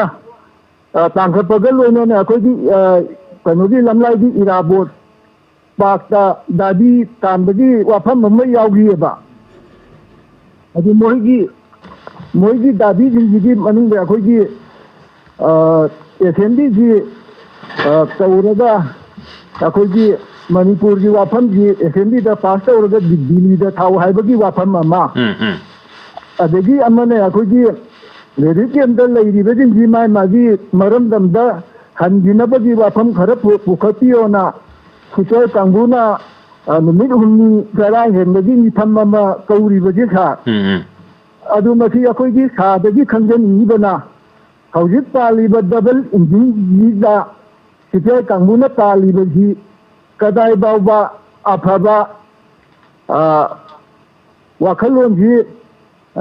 ꯗꯕꯜ ꯏꯟꯖꯤꯟꯁꯤꯅ ꯏꯟꯕꯤꯒꯗꯣꯔꯤꯕ꯭ꯔꯥ CPIꯅ ꯍꯥꯏꯔꯤꯕꯗꯤ ꯇꯥꯕꯤꯒꯗꯣꯔꯤꯕ ꯍꯥꯏꯕꯒꯤ ꯃꯇꯥꯡꯁꯤꯗ ꯑꯩꯈꯣꯏꯒꯤ ꯁꯥꯗꯒꯤ ꯋꯥꯐꯝ ꯈꯔ ꯈꯪꯖꯒꯦꯅ ꯇꯧꯖꯔꯛꯄꯅꯤ ꯁꯥꯔ ꯍꯣꯏ ꯊꯥꯒꯠꯆꯔꯤ CPIꯅ ꯍꯥꯏꯔꯤꯕ ꯋꯥꯐꯝꯁꯤ ꯑꯗꯨꯝ ꯃꯤꯌꯥꯝꯅꯁꯨ ꯑꯗꯨꯝ ꯄꯥꯝꯕ ꯃꯤꯌꯥꯝꯅ ꯑꯗꯨꯝ ꯍꯥꯏꯔꯤꯕ ꯍꯥꯟꯅꯗꯒꯤ ꯍꯧꯅꯁꯨ ꯑꯗꯨꯝ ꯍꯥꯏꯔꯤꯕꯗꯨꯅꯤ ꯑꯦꯁꯦꯝꯕ꯭ꯂꯤꯒꯤ ꯃꯤꯐꯝꯁꯤ ꯑꯗꯨꯝ ꯐꯝꯃꯨ ꯍꯥꯏꯕꯒꯤ ꯋꯥꯐꯝꯅꯤ ꯍꯥꯟꯅ ꯑꯗꯨꯝ ꯐꯝꯗꯧꯕ ꯈꯔ ꯃꯥꯜꯍꯜꯂꯝꯃꯒ ꯑꯗꯨꯝ ꯋꯥ ꯑꯃꯇ ꯉꯥꯡꯅꯗꯅ ꯑꯗꯨꯝ ꯂꯣꯏꯁꯤꯟꯈꯤ ꯃꯤꯅꯤꯠ ꯈꯔ ꯑꯗꯨꯝ ꯐꯝꯃꯝꯃꯒ ꯀꯔꯤꯝꯇ ꯋꯥꯔꯤ ꯁꯥꯟꯅꯗꯕꯤꯗ ꯑꯗꯨꯃꯥꯏꯅ ꯇꯧꯗꯅ ꯃꯗꯨꯒꯤ ꯚꯥꯞ ꯃꯦꯟ ꯇꯥꯗꯕ ꯑꯗꯨꯃꯥꯏꯅ ꯂꯩꯕꯗꯨ ꯃꯗꯨ ꯂꯩꯇꯅꯕꯒꯤꯗꯃꯛꯇ ꯏꯔꯥꯡꯁꯤ ꯂꯣꯏꯁꯤꯟꯅꯕꯒꯤꯗꯃꯛꯇ ꯑꯩꯈꯣꯏꯒꯤ ꯑꯥꯏꯟꯒꯤ ꯑꯣꯏꯕ ꯊꯣꯡꯗꯗꯤ ꯑꯩꯈꯣꯏꯒꯤ ꯑꯦꯁꯦꯝꯕ꯭ꯂꯤ ꯐꯝꯃꯒ ꯃꯅꯤꯄꯨꯔꯒꯤ ꯑꯣꯏꯕ ꯋꯥꯔꯦꯞ ꯑꯃ ꯂꯩꯉꯥꯛꯄꯁꯤꯡꯅ ꯂꯧꯕ ꯃꯊꯧ ꯇꯥꯔꯛꯄꯅꯤꯅ ꯃꯗꯨ ꯐꯝꯃꯣ ꯍꯥꯏꯕꯅꯤ ꯊꯥ 9 ꯍꯦꯟꯅ ꯆꯪꯁꯤꯜꯂꯕ ꯏꯔꯥꯡꯁꯤ ꯃꯁꯤ ꯂꯣꯏꯁꯤꯟꯅꯕꯒꯤꯗꯃꯛꯇ CPIꯒꯤ ꯅꯨꯃꯤꯠ 6ꯅꯤ ꯆꯔꯥ ꯍꯦꯟꯕꯒꯤ ꯈꯣꯡꯖꯪꯁꯨ ꯆꯪꯁꯤꯟꯕ ꯍꯧꯈ꯭ꯔꯕꯅꯤ ꯃꯇꯥꯡꯁꯤꯗ ꯇꯥꯃꯤꯟꯅꯁꯤ ꯑꯣꯖꯥꯗꯒꯤ ꯑꯩꯅꯕ ꯂꯩ ꯑꯩꯈꯣꯏ ꯅꯍꯥꯟꯋꯥꯏ ꯐꯝꯈꯤꯕ ꯑꯩꯈꯣꯏ ꯑꯦꯁꯦꯝꯕ꯭ꯂꯤ ꯃꯤꯐꯝꯗꯣ ꯃꯗꯨ ꯑꯦꯁꯦꯝꯕ꯭ꯂꯤ ꯐꯝꯈꯤꯕ ꯅꯠꯇꯦ ꯑꯦꯁꯦꯝꯕ꯭ꯂꯤ ꯂꯦꯞꯈꯤꯕꯅꯦꯅ ꯍꯥꯏꯗꯤ ꯐꯝꯕ ꯅꯪꯍꯧꯗꯕ ꯍꯥꯏꯇꯥꯔꯦ ꯑꯗꯨꯋꯥꯏꯒꯤ ꯁꯤꯆꯨꯋꯦꯁꯟꯗꯨꯗ ꯑꯗꯨꯝ ꯂꯣꯏꯁꯟꯈ꯭ꯔꯦ ꯑꯗꯨ ꯅꯠꯇꯦ ꯃꯌꯥꯝꯅ ꯄꯥꯝꯕꯁꯤꯡꯁꯦ ꯂꯧꯅꯤꯡꯕ ꯃꯇꯝ ꯁꯥꯡꯅꯤꯡꯕ ꯃꯇꯝꯗ ꯁꯥꯡꯅ ꯈꯟꯅꯔꯀꯥꯟꯗꯨꯗꯩꯗ ꯑꯣꯏꯕ ꯌꯥꯕ ꯁꯣꯂꯨꯁꯟ ꯑꯃ ꯄꯨꯊꯣꯛꯇ꯭ꯔꯤ ꯐꯥꯎꯗꯤ ꯃꯗꯨ ꯅꯩꯅꯕ ꯆꯪꯉꯤ ꯍꯥꯏꯕ ꯄꯣꯠꯇꯨꯗ ꯃꯗꯨꯋꯥꯏꯗ ꯌꯦꯡꯕ ꯆꯪꯉꯤ ꯑꯗꯨꯒ ꯑꯣꯅꯔꯦꯕꯜ ꯁꯦꯝꯅꯁꯨ ꯑꯗꯨꯝ ꯀꯟꯅ ꯍꯣꯠꯅꯕ ꯃꯌꯥꯝ ꯑꯃ from all the angles from all the sides ꯍꯣꯠꯅꯕꯒꯤ ꯄꯣꯠꯇꯤ ꯁꯨꯂꯦꯞ ꯂꯦꯞꯇꯅ ꯍꯣꯠꯅꯔꯤ ꯍꯥꯏꯕꯁꯤꯡꯁꯨ ꯑꯩꯈꯣꯏ ꯑꯗꯨꯃꯛ ꯈꯪꯉꯤ ꯑꯗꯨꯒ ꯍꯣꯠꯅꯔꯤꯕ ꯄꯣꯠꯁꯤꯡꯅ ꯔꯤꯖꯜꯠꯁꯦ ꯃꯗꯨ ꯏꯔꯥꯛ ꯂꯥꯛꯇꯕꯗꯣ ꯃꯗꯨ ꯔꯤꯖꯜꯠꯇꯨꯅꯤꯗꯣ ꯄ꯭ꯔꯖꯥ ꯃꯌꯥꯝꯅ ꯄꯥꯝꯅꯔꯤꯁꯤꯗꯤ ꯍꯣꯠꯅꯔꯤꯕꯗꯨ ꯌꯦꯡꯉꯒ ꯂꯩꯕꯗꯤ ꯌꯥꯗꯦ ꯔꯤꯖꯜꯠꯇꯨ ꯎꯅꯤꯡꯉꯤꯕꯅ ꯔꯤꯖꯜꯠꯇꯨꯗꯅ ꯑꯩꯈꯣꯏꯅ ꯅꯨꯡꯉꯥꯏꯒꯗꯧꯔꯤꯁꯦ ꯃꯗꯨꯋꯥꯏꯗꯨꯅꯤ ꯑꯗꯣ ꯂꯣꯏꯅꯅ ꯉꯁꯥꯏ ꯔꯤꯐ꯭ꯌꯨꯖꯤ ꯀꯦꯝꯞꯇ ꯂꯩꯕꯁꯤꯡꯒꯤ ꯌꯥꯏꯐ ꯊꯧꯔꯥꯡꯒꯤ ꯄꯣꯠꯇꯨꯗ ꯑꯣꯅꯔꯦꯕꯜ ꯁꯦꯝ ꯌꯥꯝ ꯀꯟꯅ ꯍꯣꯠꯅꯕ ꯃꯌꯥꯝꯅꯁꯨ ꯎꯏ ꯑꯗꯨꯒ ꯃꯤꯆꯝ ꯄ꯭ꯔꯖꯥ ꯃꯌꯥꯝ CSO ꯃꯌꯥꯝꯁꯤꯡꯁꯤꯗꯒꯤ ꯃꯈꯣꯏꯒꯤ ꯋꯥꯠꯇ ꯄꯥꯗꯅꯕ ꯍꯣꯠꯅꯕꯒꯤ ꯄꯣꯠꯇꯨꯁꯨ ꯑꯣꯏ ꯑꯗꯨꯅ ꯐꯅꯌꯥꯝ ꯍꯣꯠꯅꯕ ꯇꯥꯔꯁꯨ ꯃꯁꯥꯒꯤ ꯌꯨꯝꯗ ꯍꯟꯖꯤꯜꯂꯒ ꯅꯦꯅꯥ ꯇꯥꯅ ꯂꯩꯕꯒꯤ ꯐꯤꯕꯝꯗꯨ ꯅꯠꯇ꯭ꯔꯤ ꯐꯥꯎꯗꯤ ꯑꯗꯒꯤ ꯔꯤꯐ꯭ꯌꯨꯖꯤ ꯀꯦꯝꯞꯇ ꯂꯩꯔꯤꯕ ꯃꯤꯑꯣꯏꯁꯤꯡꯁꯤꯒꯤ ꯅꯨꯡꯉꯥꯏꯕ ꯀꯩꯗꯧꯕꯒꯗꯨꯗꯤ ꯃꯗꯨ ꯑꯣꯏꯔꯣꯏꯗꯣꯏꯕ ꯄꯣꯠ ꯑꯃꯈꯛꯅꯦꯕ ꯈ꯭ꯋꯥꯏꯗꯒꯤ ꯃꯔꯨ ꯑꯣꯏꯅ ꯍꯧꯖꯤꯛ ꯂꯧꯈꯠꯀꯗꯕꯁꯤ ꯃꯥꯒꯤ ꯃꯐꯝꯗ ꯍꯜꯍꯟꯈꯤꯕ ꯃꯥꯒꯤ ꯃꯌꯨꯝꯗ ꯅꯨꯡꯉꯥꯏꯅ ꯂꯩꯍꯟꯕ ꯃꯥꯒꯤ ꯃꯐꯝꯗ ꯍꯜꯍꯟꯈꯤꯕ ꯍꯥꯏꯁꯤꯅꯦꯕ ꯑꯩꯈꯣꯏꯒꯤ ꯗꯔꯀꯥꯔ ꯂꯩꯔꯤꯁꯦ ꯔꯤꯂꯤꯐ ꯀꯦꯝꯞꯇ ꯂꯩꯕꯕꯨ ꯑꯣꯏꯔꯣ ꯔꯤꯐ꯭ꯌꯨꯖꯤ ꯀꯦꯝꯞꯇꯕꯨ ꯂꯩꯔꯣ ꯗ ꯁꯦꯝ ꯐꯦꯖꯅꯦꯕ ꯃꯈꯣꯏꯗ ꯂꯩꯔꯤꯁꯦ ꯃꯁꯥꯒꯤ ꯃꯔꯝꯗꯝ ꯃꯁꯥꯒꯤ ꯃꯌꯨꯝ ꯃꯁꯥꯒꯤ ꯃꯔꯩꯀꯥꯏꯗ ꯂꯩꯅꯤꯡꯕ ꯍꯥꯏꯁꯦ ꯃꯁꯤ ꯃꯍꯧꯁꯥꯅ ꯃꯁꯥꯅ ꯇꯥꯕꯅꯦ ꯑꯗꯨꯋꯥꯏꯗꯨ ꯑꯩꯈꯣꯏꯒꯤ ꯂꯩꯉꯥꯛꯀꯤ ꯂꯨꯆꯤꯡꯕꯁꯤꯡꯅ ꯁꯨꯡꯁꯣꯏ ꯁꯣꯏꯗꯅ ꯀꯟꯅ ꯍꯣꯠꯅꯔꯤ ꯑꯃꯗꯤ ꯍꯣꯠꯅꯔꯛꯈꯤꯅꯤ ꯍꯥꯏꯕꯒꯤ ꯊꯥꯖꯕꯗꯨꯁꯨ ꯊꯝꯃꯤꯟꯅꯁꯤ ꯑꯗꯨꯒ ꯂꯣꯏꯅꯅ ꯑꯦꯁꯦꯝꯕ꯭ꯂꯤ ꯐꯝꯕꯒꯤ ꯃꯊꯧ ꯇꯥꯗꯅ ꯂꯩꯔꯤꯕ ꯄꯣꯠꯇꯨ ꯏꯟꯊꯣꯛ ꯏꯟꯁꯤꯟ ꯇꯧꯔꯀꯥꯟꯗꯨꯗꯩꯗ ꯑꯩꯈꯣꯏꯒꯤ ꯃꯇꯝ ꯊꯦꯡꯊꯕꯒꯤ ꯃꯍꯨꯠꯇ ꯉꯁꯥꯏ ꯄꯟꯖꯈꯤꯕꯒꯨꯝꯅ ꯊꯥꯅꯈꯤꯕ ꯍꯥꯏꯅꯈꯤꯕꯒꯤ ꯗꯦꯠ ꯂꯥꯏꯟꯗꯤ ꯑꯗꯨꯝ ꯌꯧꯁꯤꯜꯂꯛꯏꯕꯅꯤ나 ꯃꯗꯨ ꯇꯧꯕ ꯌꯥꯕꯁꯤꯡꯗꯨꯗꯤ ꯃꯇꯝ ꯍꯣꯔꯦꯟ ꯍꯌꯦꯡ ꯉꯥꯏꯗꯅ ꯑꯐꯕ ꯊꯕꯛꯇꯤ ꯍꯌꯦꯡ ꯉꯥꯏꯐꯗꯦ ꯍꯥꯏꯕ ꯑꯍꯜꯂꯣꯟꯒꯤ ꯄꯥꯎꯇꯥꯛꯀꯤ ꯃꯇꯨꯡ ꯏꯟꯅ ꯍꯧꯖꯤꯛ ꯍꯌꯦꯡ ꯅꯠꯇꯕ ꯍꯣꯔꯦꯟ ꯅꯠꯇꯕ ꯉꯁꯤ ꯅꯠꯇꯕ ꯍꯧꯖꯤꯛ ꯍꯥꯏꯕ ꯋꯥꯐꯝꯁꯦ ꯃꯁꯤ ꯃꯥꯡꯗ ꯇꯝꯕꯤꯔꯀꯥꯟꯗꯨꯗꯩꯗ ꯊꯕꯛ ꯄꯥꯏꯈꯠꯄꯤꯌꯨ ꯅꯠꯇꯕ ꯇꯥꯔꯒꯗꯤ ꯑꯩꯈꯣꯏꯁꯦ ꯌꯦꯛꯅꯕꯁꯤꯡꯗꯤ ꯑꯍꯤꯡ ꯇꯨꯝꯗꯦ ꯍꯥꯏꯕꯁꯤꯡꯁꯨ ꯑꯩꯈꯣꯏ ꯅꯤꯡꯁꯤꯡꯃꯤꯟꯅꯁꯤ ꯁꯨꯃꯥꯏꯅ ꯇꯝꯁꯤ ꯍꯣꯏ ꯊꯥꯒꯠꯆꯔꯤ ꯑꯣꯖꯥ ꯀꯣꯜ ꯂꯧꯈꯠꯆꯒꯦ ꯍꯜꯂꯣ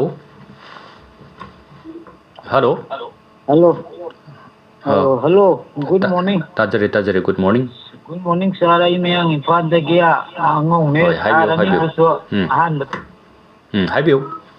ꯍꯔꯥꯎꯕ ꯅꯨꯡꯉꯥꯏꯕ ꯄꯦꯟꯊꯣꯛꯄ ꯍꯩꯕꯒꯤ ꯃꯇꯥꯡꯗ ꯉꯁꯥꯏ ꯁꯥꯔꯅ ꯑꯩꯈꯣꯏ ꯃꯅꯤꯄꯨꯔꯒꯤ ꯂꯨꯆꯤꯡꯕꯒꯤ ꯃꯇꯦꯛ ꯑꯃ ꯌꯥꯎꯈꯤꯕꯗꯨ ꯌꯥꯝ ꯅꯨꯡꯉꯥꯏ ꯑꯗꯨꯒꯤ ꯃꯈꯥ ꯈꯤꯇꯪ ꯁꯝꯊꯖꯔꯛꯄ ꯑꯣꯏꯅ ꯑꯩꯈꯣꯏꯒꯤ ꯌꯨꯅꯤꯌꯟ ꯃꯤꯅꯤꯁꯇꯔ ꯑꯃ ꯂꯣꯛ ꯁꯚꯥꯗꯒꯤ ꯑꯩꯈꯣꯏ ꯃꯤꯇꯩꯒꯤ ꯑꯃ ꯆꯠꯂꯤꯗꯅ ꯑꯗꯒꯤ ꯔꯥꯖ꯭ꯌ ꯁꯚꯥꯗꯒꯤ ꯑꯃꯒ ꯏꯅꯥꯛꯇ ꯂꯩꯕꯤꯔꯤꯕ ꯔꯦꯗꯤꯑꯣꯁꯦ ꯈꯤꯇꯪ ꯂꯥꯞꯊꯣꯛꯄꯤꯌꯨ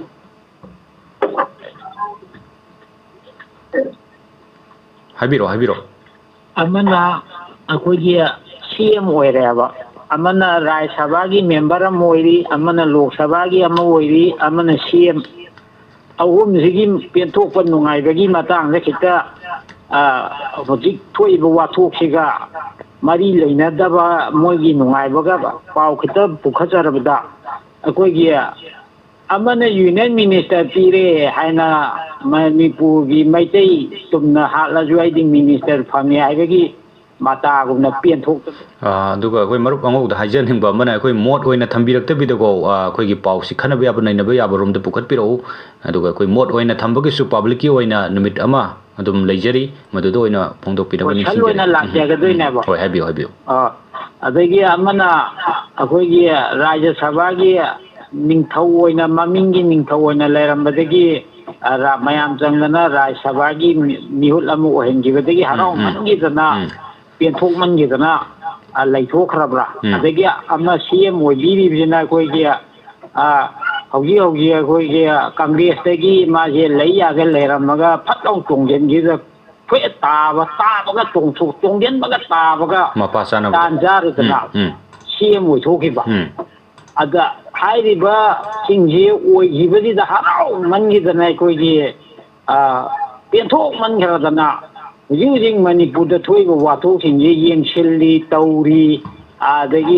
ให้ว่านี่สิแต่ดุมเลยก็คุยกี่มาใช้กี่ไก่หนูตัวว่าคุยกี่ดิลลีกี่ Prime Minister อุณงามดับเด็ก Home Minister ที่อุณบะให้ว่าผมจำตัวอุณงามเดรฟสิข้างหน้าเรบอุณน่ะบางทีมาตาหนึ่งสุปีวิตเลยเด็กงาไอ้นั่นเองนะจะเป็น DMCC นะคุยกี่ดิลลีไม่ได้ Coordinating Committee นะUnion Minister Ranjan Munabagi yamna kainong ka dialogue matian tajay adu daju yam kanna haiba Delhi gi hujiki haiba Kanglup Singina yengjelli tawriya haido koi hoi yai adu doine yengjelli ba tawri do adu piendre adu ngoi phamje kon lana leibagi ji guruina leibiranu agdam di moida phajana अरोइबोइना हाइरगा यादगदी थमजे थादोकगी मोंग लाक्पिउ खोलो हाइदो याम ताजरे अदा असागी लाक्यनिंग दिंग असागी हाइरिबा जिंगे खोगी सुम लोइनाबा नाथैरगा असागी हराउबन नुंगाइबा पेनथोकपा अदोमदा ओइना मैतै मुकि मुसो अखोइ फमदि थादोकपा यादे हाइबगी मोता ओइना लैखरबा जाला हाइबजिगी मतांगिदा सुम गेस्ता ओइ मोलोइना खैतंग थमजनिंगमबा high hoi thagatsari hoi ngarang nahan ai khoi gi maitai gi silnino lupamana ai khoi gi una khibagi RK Ranjan unabagi madugi social media da dum mayamna tanare aduda wafam mayam ama ngangnari adum khoi su honari tumina leite haibagi wafam adum phongdok pirei aduda khoi hairibana honaramba yai adubu hauju phawba tha nipan mapan changsilakpusida madugi effective oiba amata phangde kaigumba makhali khanaba macha ama phawba huju phawba leitri aduna honabado khoi gi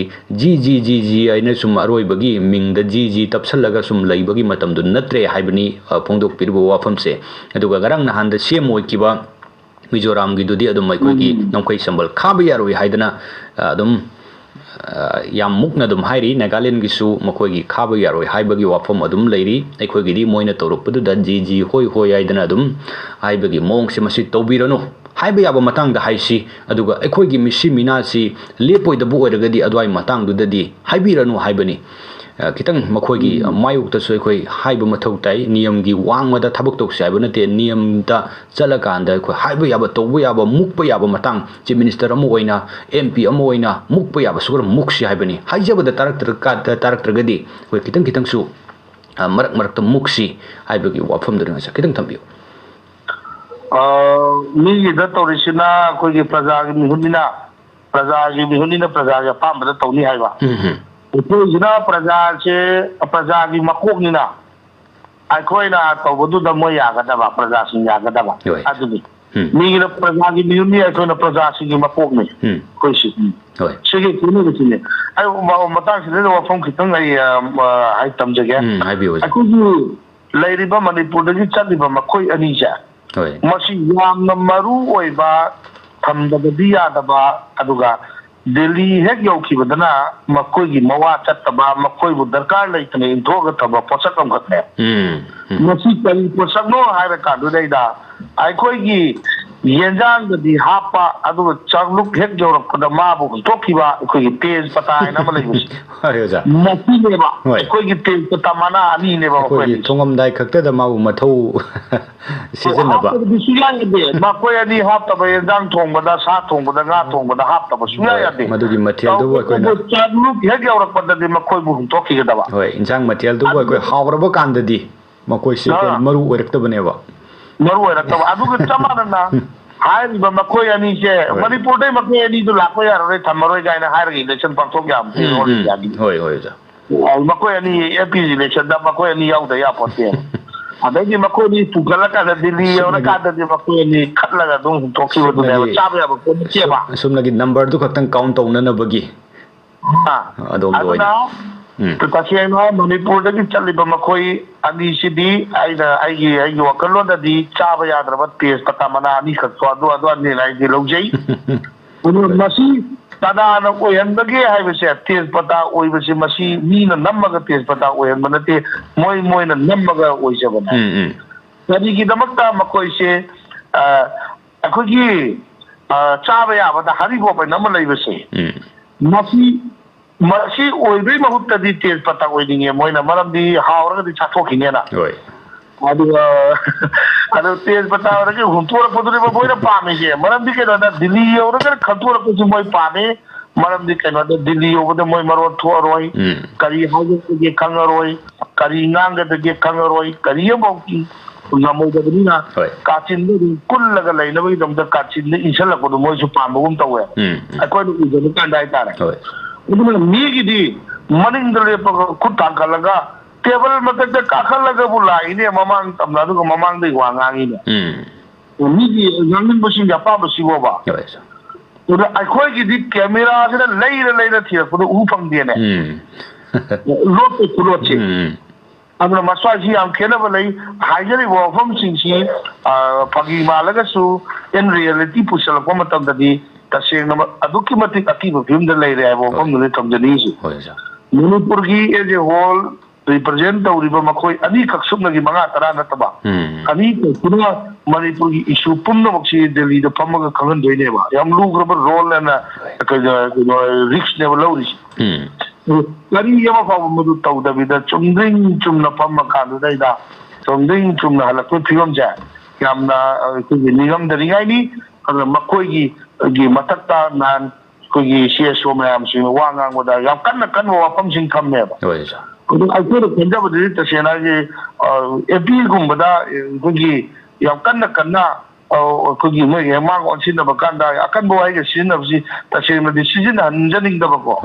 ꯇꯧꯕꯇꯕꯨ ꯑꯣꯏꯔꯤꯕ ꯐꯤꯕꯝꯗꯨꯅ ꯑꯣꯏꯔꯤꯕ ꯁꯤꯆꯨꯋꯦꯁꯟꯗꯨꯅ ꯂꯥꯛꯆꯕ ꯋꯥꯍꯩ ꯑꯃꯗꯤ ꯑꯣꯏꯔꯤꯕꯅꯦꯕ ꯍꯥꯏꯗꯤ ꯀꯩꯁꯨ ꯑꯀꯟꯕ ꯋꯥꯍꯩ ꯁꯤꯖꯤꯟꯅꯅꯤꯡꯕ ꯄꯣꯠ ꯅꯠꯇꯦꯕ ꯈꯥꯡꯕ ꯉꯝꯗꯕ ꯃꯅꯤꯄꯨꯔꯒꯤ ꯁꯤꯆꯨꯋꯦꯁꯟꯁꯤꯅ ꯁꯤꯐꯥꯎ ꯌꯧꯔꯕ ꯇꯥꯟꯖꯥꯁꯤꯗꯩꯗ ꯇꯨꯃꯤꯟꯅ ꯂꯩ ꯍꯥꯏꯕꯒꯤ ꯃꯑꯣꯡꯗ ꯄꯦꯟꯗꯕꯗ ꯃꯥꯒꯤ ꯂꯅꯥꯏꯒꯤ ꯑꯣꯏꯖꯅꯕꯒꯤꯗꯃꯛꯇ ꯋꯥꯉꯥꯡꯗꯣ ꯀꯜꯂꯛꯄ ꯅꯠꯇꯦꯕ ꯑꯩꯈꯣꯏꯒꯤ ꯏꯆꯤꯟꯅꯥꯎꯁꯤꯡꯗꯨꯅ ꯀꯜꯂꯛꯏꯕ ꯄꯣꯠꯇꯨꯁꯨ ꯃꯅꯤꯄꯨꯔꯁꯤ ꯈꯤꯇꯪ ꯀꯟꯅ ꯉꯥꯡꯉꯒ ꯃꯅꯤꯄꯨꯔꯁꯤ ꯀꯜꯍꯧꯕ ꯌꯥꯕ꯭ꯔꯥ ꯀꯥꯏꯅ ꯌꯦꯡꯕꯒꯤ ꯇꯥꯟꯖꯥꯗꯨꯅꯦꯕ ꯌꯥꯝ ꯅꯨꯡꯁꯤꯕ ꯁ꯭ꯇꯦꯖꯗꯨꯅꯤ ꯇꯁꯦꯡꯅ ꯌꯦꯡꯕ ꯍꯩꯔ ꯐꯖꯅ ꯌꯦꯡꯉꯒꯗꯤ ꯑꯗꯨꯅ ꯃꯇꯥꯡꯁꯤ ꯑꯩꯈꯣꯏ ꯈꯨꯗꯤꯡꯃꯛ ꯈꯪꯃꯤꯟꯅꯕ ꯆꯪꯉꯤ ꯂꯨꯆꯤꯡꯕ ꯑꯣꯏꯕꯤꯌꯨ ꯑꯗꯨꯒ ꯑꯩꯈꯣꯏꯒꯤ ꯄ꯭ꯔꯖꯥ ꯃꯤꯌꯥꯝꯅ ꯑꯩꯈꯣꯏꯒꯤ ꯂꯨꯆꯤꯡꯕꯁꯤꯒꯤ ꯃꯈꯥꯗ ꯂꯩꯕꯒꯨꯝꯅ ꯇꯧꯕꯒꯤ ꯄꯣꯠꯁꯤ ꯃꯁ꯭ꯋꯥꯏꯁꯤ ꯇꯧꯍꯟꯖꯅꯤꯡꯕ ꯁ꯭ꯋꯥꯏ ꯍꯣꯏ ꯊꯥꯒꯠꯆꯔꯤ ꯑꯣꯖꯥ ꯌꯥꯝ ꯐꯖꯅ ꯑꯣꯖꯥꯅ ꯊꯝꯕꯤꯔꯦ ꯀꯣꯜ ꯂꯧꯈꯠꯆꯒꯦ ꯍꯜꯂꯣ ꯀꯣꯜ ꯇꯧꯕꯤꯔꯛꯂꯤꯕ ꯀꯅꯥ ꯑꯣꯏꯕꯤꯔꯕꯅꯣ ꯑꯩ ꯃꯌꯥꯡ ꯏꯝꯐꯥꯜꯗꯒꯤꯅꯤ ꯊꯃꯣꯛꯆꯕ ꯍꯣꯏ ꯇꯔꯥꯝꯅ ꯑꯣꯛꯆꯔꯤ ꯍꯥꯏꯕꯤꯌꯨ ꯑꯣꯖꯥꯗꯒꯤ ꯈꯪꯕꯤꯅꯤꯡꯕ ꯀꯔꯤ ꯈꯪꯕꯤꯅꯤꯡꯕꯅꯣ ꯃꯁꯤꯒꯤ 8:30 ꯄꯥꯎꯗ ꯍꯥꯏꯕꯤꯈꯤꯕ ꯂꯩꯃꯔꯥꯝ ꯑꯗꯩ ꯁꯟꯖꯦꯜꯂꯣꯛ ꯁꯤꯗ ꯇꯟꯗꯥꯔ ꯅꯣꯡꯃꯩ ꯀꯥꯞꯊꯔꯛꯈ꯭ꯔꯦ ꯈꯣꯠꯈ꯭ꯔꯦ ꯑꯗꯨꯒ ꯑꯗꯨꯗ ꯑꯩꯅ ꯅꯨꯡꯉꯥꯏꯖꯗꯕꯗꯤ ꯉꯁꯥꯏꯒꯤ ꯁꯣꯝꯗ ꯆꯤꯡꯗꯒꯤ ꯅꯣꯡꯃꯩ ꯀꯥꯞꯊꯔꯛꯇꯅ ꯂꯥꯟꯗꯥꯔꯛꯇꯅ ꯇꯧꯔꯦ ꯑꯗꯨꯒ ꯇꯝꯄꯥꯛꯇꯅ ꯊꯤ ꯍꯨꯝꯕꯒꯤ ꯊꯕꯛ ꯆꯠꯊꯗꯅ ꯈꯨꯠꯁꯨ ꯈꯨꯠꯂꯥꯏ ꯃꯌꯥꯝ ꯐꯒꯠꯂꯤꯅ ꯍꯥꯏꯕꯗꯣ ꯑꯗꯨ ꯅꯠꯇꯦ ꯍꯨꯔꯥꯟꯕꯅ ꯑꯋꯥꯡꯂꯣꯝ ꯆꯦꯟꯈ꯭ꯔꯦ ꯃꯈꯥꯔꯣꯝꯗ ꯇꯥꯟꯅꯧ ꯍꯥꯏꯕꯒꯤ ꯐꯤꯕꯝꯗ ꯇꯧꯕꯗꯨ ꯄꯦꯟꯖꯗꯕꯩ ꯋꯥꯅꯤ ꯂꯣꯏꯕꯤꯔꯕ꯭ꯔꯣ ꯂꯣꯏꯖꯔꯦ ꯍꯣꯏ ꯊꯥꯒꯠꯆꯔꯤ ꯑꯗꯨꯗꯤ ꯑꯗꯨꯝ ꯇꯦꯟꯇꯛꯅ ꯑꯣꯖꯥꯗꯒꯤ ꯑꯗꯨꯝ ꯇꯥꯃꯤꯟꯅꯁꯤ ꯉꯁꯥꯏ ꯆꯞ ꯃꯥꯟꯅꯕ ꯄꯥꯎꯁꯤꯗ ꯑꯗꯨꯝ ꯉꯁꯥꯏ ꯊꯝꯕꯤꯔꯦ ꯑꯣꯖꯥꯅ ꯏꯁꯝ ꯁꯝꯅ ꯍꯥꯏꯔꯀꯥꯟꯗ ꯑꯩꯈꯣꯏꯒꯤ ꯅꯥꯀꯜ ꯅꯥꯝꯃ ꯈꯨꯠ ꯄꯨꯟꯁꯤꯜꯂ ꯊꯝꯃꯀꯥꯟꯗ ꯅꯥꯀꯜ ꯅꯥꯝꯃ ꯑꯗꯨꯝ ꯊꯣꯝꯍꯟꯕꯒꯤ ꯐꯤꯕꯝꯗꯣ ꯃꯁꯤ ꯀꯅꯥꯅꯁꯨ ꯌꯥꯅꯤꯡꯅꯤꯡꯉꯥꯏ ꯑꯣꯏꯗꯦ ꯑꯗꯨ ꯃꯁꯤ ꯍꯟꯖꯤꯟ ꯇꯧꯕꯤꯕꯁꯤ ꯃꯁꯤ ꯆꯨꯝꯃꯦꯅ ꯈꯜꯂꯤ ꯑꯗꯣ ꯎꯠꯊꯣꯛ ꯌꯦꯡꯃꯤꯟꯅꯕ ꯆꯪꯉꯤ ꯑꯗꯨ ꯁꯨꯃꯥꯏꯅ ꯍꯣꯏ ꯑꯃꯔꯣꯝꯗ ꯑꯩꯈꯣꯏꯒꯤ ꯅꯣꯡꯃꯩ ꯈꯨꯠꯂꯥꯏ ꯈꯣꯡꯀꯠꯄ ꯂꯧꯈꯠꯄꯁꯤꯁꯨ ꯃꯊꯧ ꯇꯥꯏ ꯑꯗꯨꯃꯛꯄꯨ ꯃꯁꯤ ꯂꯧꯈꯠꯄꯅ 100% ꯑꯩꯈꯣꯏ ꯁꯣꯂꯨꯁꯟꯁꯤ ꯂꯣꯏꯁꯤꯟꯒꯗꯕꯗꯤ ꯅꯠꯇꯦ ꯅꯣꯡꯃꯩ ꯂꯣꯏꯅ ꯈꯣꯡꯀꯠꯂꯦ ꯅꯣꯡꯃꯩ ꯑꯃ ꯄꯥꯏꯅꯗ꯭ꯔꯁꯨ ꯅꯨꯡ ꯊꯣꯝꯅꯕ ꯌꯥꯏ ꯀꯤꯟꯅ ꯊꯤꯟꯅꯕ ꯌꯥꯏ ꯍꯥꯠꯅꯕ ꯌꯥꯏ ꯑꯗꯨꯝ ꯈꯧꯔꯤ ꯃꯦꯠꯅꯕ ꯌꯥꯏ ꯑꯗꯨꯅ ꯋꯥꯔꯤ ꯁꯥꯟꯅꯕ ꯍꯥꯏꯕꯁꯤꯅꯗꯤ ꯃꯔꯨꯑꯣꯏꯕ ꯐꯣꯜ ꯄꯨꯔꯛꯅꯕ ꯂꯝꯕꯤ ꯑꯣꯏ ꯍꯥꯏꯕ ꯋꯥꯐꯝꯗꯨꯅꯤ ꯑꯗꯨ ꯈꯣꯡꯒꯠꯄ ꯇꯥꯔꯕꯁꯨ ꯅꯥꯀꯜ ꯑꯅꯤ ꯆꯞ ꯃꯥꯟꯅꯕ ꯃꯤꯠꯌꯦꯡꯗ ꯈꯣꯡꯒꯠꯄꯤꯌꯨ ꯍꯥꯏꯕꯒꯤ ꯋꯥꯐꯝꯗꯨꯅꯤ ꯃꯊꯪꯒꯤ ꯀꯣꯜ ꯑꯃ ꯂꯧꯈꯠꯆꯒꯦ ꯍꯜꯂꯣ ꯍꯜꯂꯣ ꯀꯣꯜꯁꯤ ꯇꯠꯈ꯭ꯔꯦ ꯑꯃꯨꯛꯇꯪꯒ ꯇ꯭ꯔꯥꯏ ꯇꯧꯕꯤꯔꯛꯎ ꯀꯣꯜꯁꯤ ꯀꯛꯊꯠꯆꯕ ꯅꯠꯆꯗꯦ ꯇꯠꯈꯤꯕꯅꯤ ꯍꯜꯂꯣ ꯀꯣꯜ ꯇꯧꯕꯤꯔꯛꯂꯤꯕ ꯀꯅꯥ ꯑꯣꯏꯕꯤꯔꯕꯅꯣ ꯋꯥꯡꯒꯣꯏꯗꯒꯤ ꯑꯦꯝ.ꯀꯦ. ꯖꯃꯤꯔ ꯋꯥꯡꯒꯣꯏꯗꯒꯤ ꯖꯃꯤꯔ ꯍꯣꯏ ꯇꯔꯥꯝꯅ ꯑꯣꯛꯆꯔꯤ ꯍꯥꯏꯕꯤꯌꯨ ꯑꯍꯥꯟꯕ ꯁꯥꯔꯗꯨꯕꯨ ꯏꯀꯥꯏ ꯈꯨꯝꯅꯖꯔꯤ ꯏꯀꯥꯏ ꯈꯨꯝꯅꯖꯔꯤ ꯍꯧꯖꯤꯛ ꯑꯣꯏꯔꯤꯕ ꯑꯁꯤꯗ ꯑꯩꯅ ꯑꯩꯒꯤ ꯃꯣꯠ ꯑꯗꯨꯝ ꯍꯥꯏꯖꯅꯤꯡꯕ ꯑꯩꯈꯣꯏ ꯑꯣꯖꯥ ꯍꯥꯁꯟ ꯁꯅꯥ ꯑꯣꯖꯥꯁꯨ ꯂꯦꯡꯁꯤꯟꯕꯤꯔꯤ ꯑꯣꯖꯥꯗꯒꯤ ꯇꯥꯕꯤꯅꯤꯡꯕ ꯑꯣꯏꯅ ꯍꯪꯕꯤꯅꯤꯡꯕ ꯋꯥꯐꯝꯂꯣꯝꯗ ꯑꯣꯏꯅ ꯂꯥꯛꯄꯤꯔꯣ ꯑꯗꯨꯒ ꯍꯌꯦꯡꯁꯤꯃꯗꯤ ꯑꯩꯈꯣꯏ ꯃꯣꯠ ꯐꯣꯡꯗꯣꯛꯄꯒꯤ ꯑꯣꯏꯅ ꯊꯝꯖꯕꯅꯤ ꯍꯌꯦꯡꯗ ꯑꯣꯏꯅ ꯃꯣꯠ ꯐꯣꯡꯗꯣꯛꯄꯤꯌꯨ ꯍꯌꯦꯡ ꯁꯔꯨꯛ ꯌꯥꯕꯤꯔꯛꯎ ꯑꯩꯈꯣꯏꯒꯤ ꯍꯧꯈꯤꯕꯗ ATꯅ ꯀꯧꯗ꯭ꯔꯥ ꯑꯩꯈꯣꯏ ꯃꯅꯤꯄꯨꯔꯒꯤ ꯂꯨꯆꯤꯡꯕꯁꯤꯡ ꯁꯤꯟꯐꯝ ꯐꯝꯈ꯭ꯔꯦ ꯄꯥꯡꯊꯣꯛꯈ꯭ꯔꯦ ꯍꯣꯏ ꯇꯥꯡ 24ꯗ ꯑꯗꯨꯕꯨ ꯍꯥꯏꯖꯅꯤꯡꯉꯤꯕꯗꯤ ꯄꯥꯡꯊꯣꯛꯂꯤꯕꯗꯨꯗ ꯃꯅꯤꯄꯨꯔꯒꯤ ꯂꯨꯆꯤꯡꯕ ꯈ꯭ꯋꯥꯏꯗꯒꯤ ꯃꯄꯨ ꯑꯣꯏꯔꯤꯕ ꯃꯍꯥꯛꯅ ꯀꯧꯔꯒ ꯐꯝꯒꯗꯕꯗꯨꯗ ATꯅ ꯀꯧꯔꯒ ꯐꯝꯃꯦ ꯃꯁꯤ ꯑꯩꯈꯣꯏꯒꯤ ꯃꯅꯤꯄꯨꯔꯒꯤ ꯁꯔꯀꯥꯔꯁꯨ ꯂꯩꯔꯤꯕ꯭ꯔꯥ ꯂꯩꯇꯕꯗꯨ ꯑꯃ ꯑꯅꯤꯁꯨꯕꯗ ꯑꯩꯈꯣꯏꯒꯤ ꯁꯥꯔꯚꯤꯁ ꯀꯩꯗ ꯑꯩꯈꯣꯏꯒꯤ ꯁꯥ ꯁꯟ ꯍꯥꯠꯄꯒꯤ ꯃꯇꯥꯡꯗ ꯑꯌꯣꯛꯆꯒꯤ ꯑꯩꯈꯣꯏꯒꯤ ꯍꯥꯟꯅ ATN ꯊꯤꯒꯠꯂꯛꯏ ꯍꯣꯏ ꯍꯣꯏ ꯃꯗꯨꯒꯤ ꯗꯤꯄꯥꯔꯠꯃꯦꯟ ꯑꯃ ꯐꯣꯔꯦꯁ ꯗꯤꯄꯥꯔꯠꯃꯦꯟ ꯂꯩꯔꯤꯁꯤꯅ ꯊꯕꯛ ꯇꯧꯔꯤꯕ꯭ꯔꯥ ꯇꯧꯗꯕ꯭ꯔꯥ ꯃꯁꯤꯕꯨ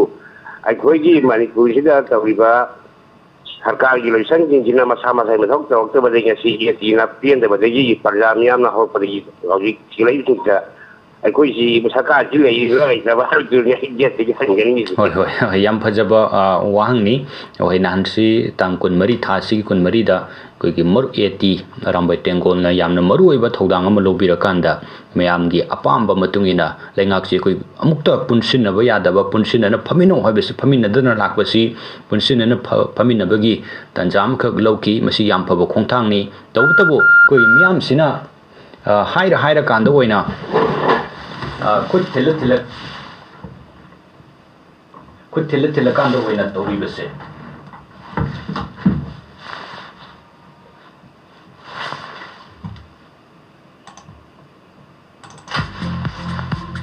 ꯑꯣꯖꯥꯒꯤ ꯂꯥꯏꯟꯁꯦ ꯇꯠꯈ꯭ꯔꯦ ꯑꯃꯨꯛꯇꯪ ꯑꯩ ꯔꯤꯀꯅꯦꯛ ꯇꯧꯖꯒꯦ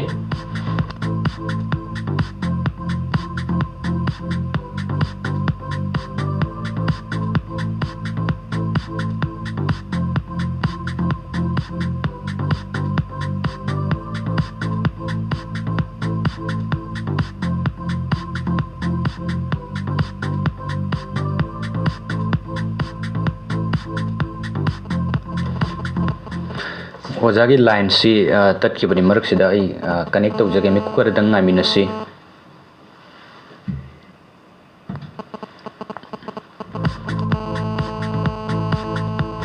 ꯃꯔꯛꯁꯤꯗ ꯍꯧꯖꯤꯛ ꯁꯤꯖꯤꯟꯅꯖꯔꯤꯕ ꯐꯣꯟ ꯅꯝꯕꯔꯁꯤ ꯑꯃꯨꯛꯇꯪ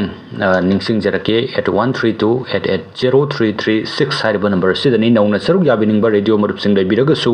ꯍꯥꯟꯅ ꯅꯝꯕꯔ ꯈꯪꯕꯤꯔꯝꯗꯕꯒꯤꯗꯃꯛꯇ ꯋꯥꯕꯤꯔꯨꯅꯨ ꯅꯝꯕꯔ ꯅꯤꯡꯁꯤꯡꯖꯔꯤ 8132880336 ꯍꯥꯏꯔꯤꯕ ꯅꯝꯕꯔ ꯑꯁꯤꯗ ꯀꯣꯜ ꯇꯧꯕꯤꯔꯛꯂꯒ ꯇꯣꯉꯥꯟ ꯇꯣꯉꯥꯟꯕ ꯐꯣꯡꯂꯤꯕ ꯄꯥꯎꯁꯤꯡꯗ ꯌꯨꯝꯐꯝ ꯑꯣꯏꯕ ꯏꯁꯥꯒꯤ ꯄꯨꯈꯠꯄꯤꯅꯤꯡꯕ ꯋꯥꯐꯝꯁꯤꯡ ꯊꯝꯕꯤꯌꯨ ꯑꯗꯨꯒ ꯍꯧꯖꯤꯛ ꯂꯦꯡꯁꯤꯟꯕꯤꯔꯤꯕ ꯑꯣꯖꯥꯁꯤ ꯍꯥꯁꯟ ꯁꯅꯥ ꯑꯦꯀꯥꯗꯦꯃꯤꯁꯤꯌꯥꯟꯅꯤ ꯑꯣꯖꯥ ꯂꯥꯏꯟꯁꯤ ꯑꯃꯨꯛ ꯀꯅꯦꯛ ꯇꯧꯖꯔꯦ ꯇꯥꯕꯤꯕ꯭ꯔꯣ ꯑꯣꯖꯥ ꯇꯥꯕꯤꯔꯕ꯭ꯔꯣ ꯑꯣꯖꯥ ꯍꯜꯂꯣ ꯑꯣꯖꯥꯒꯤ ꯂꯥꯏꯟꯁꯤ ꯇꯥꯟꯅꯗ꯭ꯔꯦ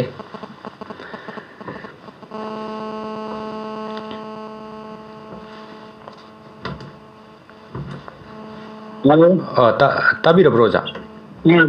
ꯍꯣꯏ ꯉꯁꯥꯏ ꯋꯥꯡꯒꯣꯏꯗꯒꯤ ꯖꯃꯤꯔꯅ ꯄꯨꯈꯠꯄꯤꯔꯝꯕ ꯋꯥꯐꯝꯗꯣ ꯑꯣꯖꯥ ꯑꯩꯈꯣꯏꯒꯤ ATꯅ ꯀꯧꯔꯒ ꯅꯍꯥꯟꯁꯦ ꯑꯩꯈꯣꯏꯒꯤ ꯃꯤꯐꯝ ꯑꯃ ꯐꯝꯃꯦ ꯂꯩꯉꯥꯛꯁꯤꯡ ꯄꯨꯟꯁꯤꯟꯅꯕꯒꯤ ꯋꯥꯐꯝ ꯑꯃ ꯑꯗꯨ ꯌꯥꯝ ꯐꯕ ꯈꯣꯡꯊꯥꯡꯅꯤ ꯇꯧꯕꯇꯕꯨ ꯑꯩꯈꯣꯏ ꯈꯨꯠꯁꯦ ꯊꯤꯜꯂꯒ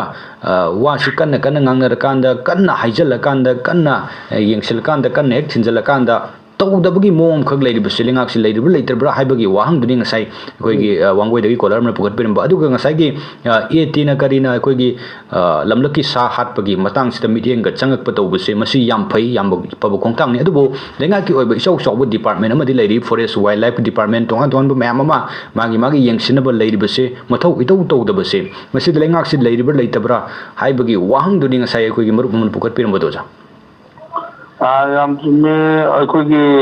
ꯑꯆꯧꯕ ꯑꯗꯨꯛ ꯆꯥꯎꯕ ꯃꯤꯐꯝꯗꯨ ꯐꯝꯕꯗ ꯃꯄꯤ ꯃꯄꯥ ꯑꯣꯏꯕ ꯑꯃꯅ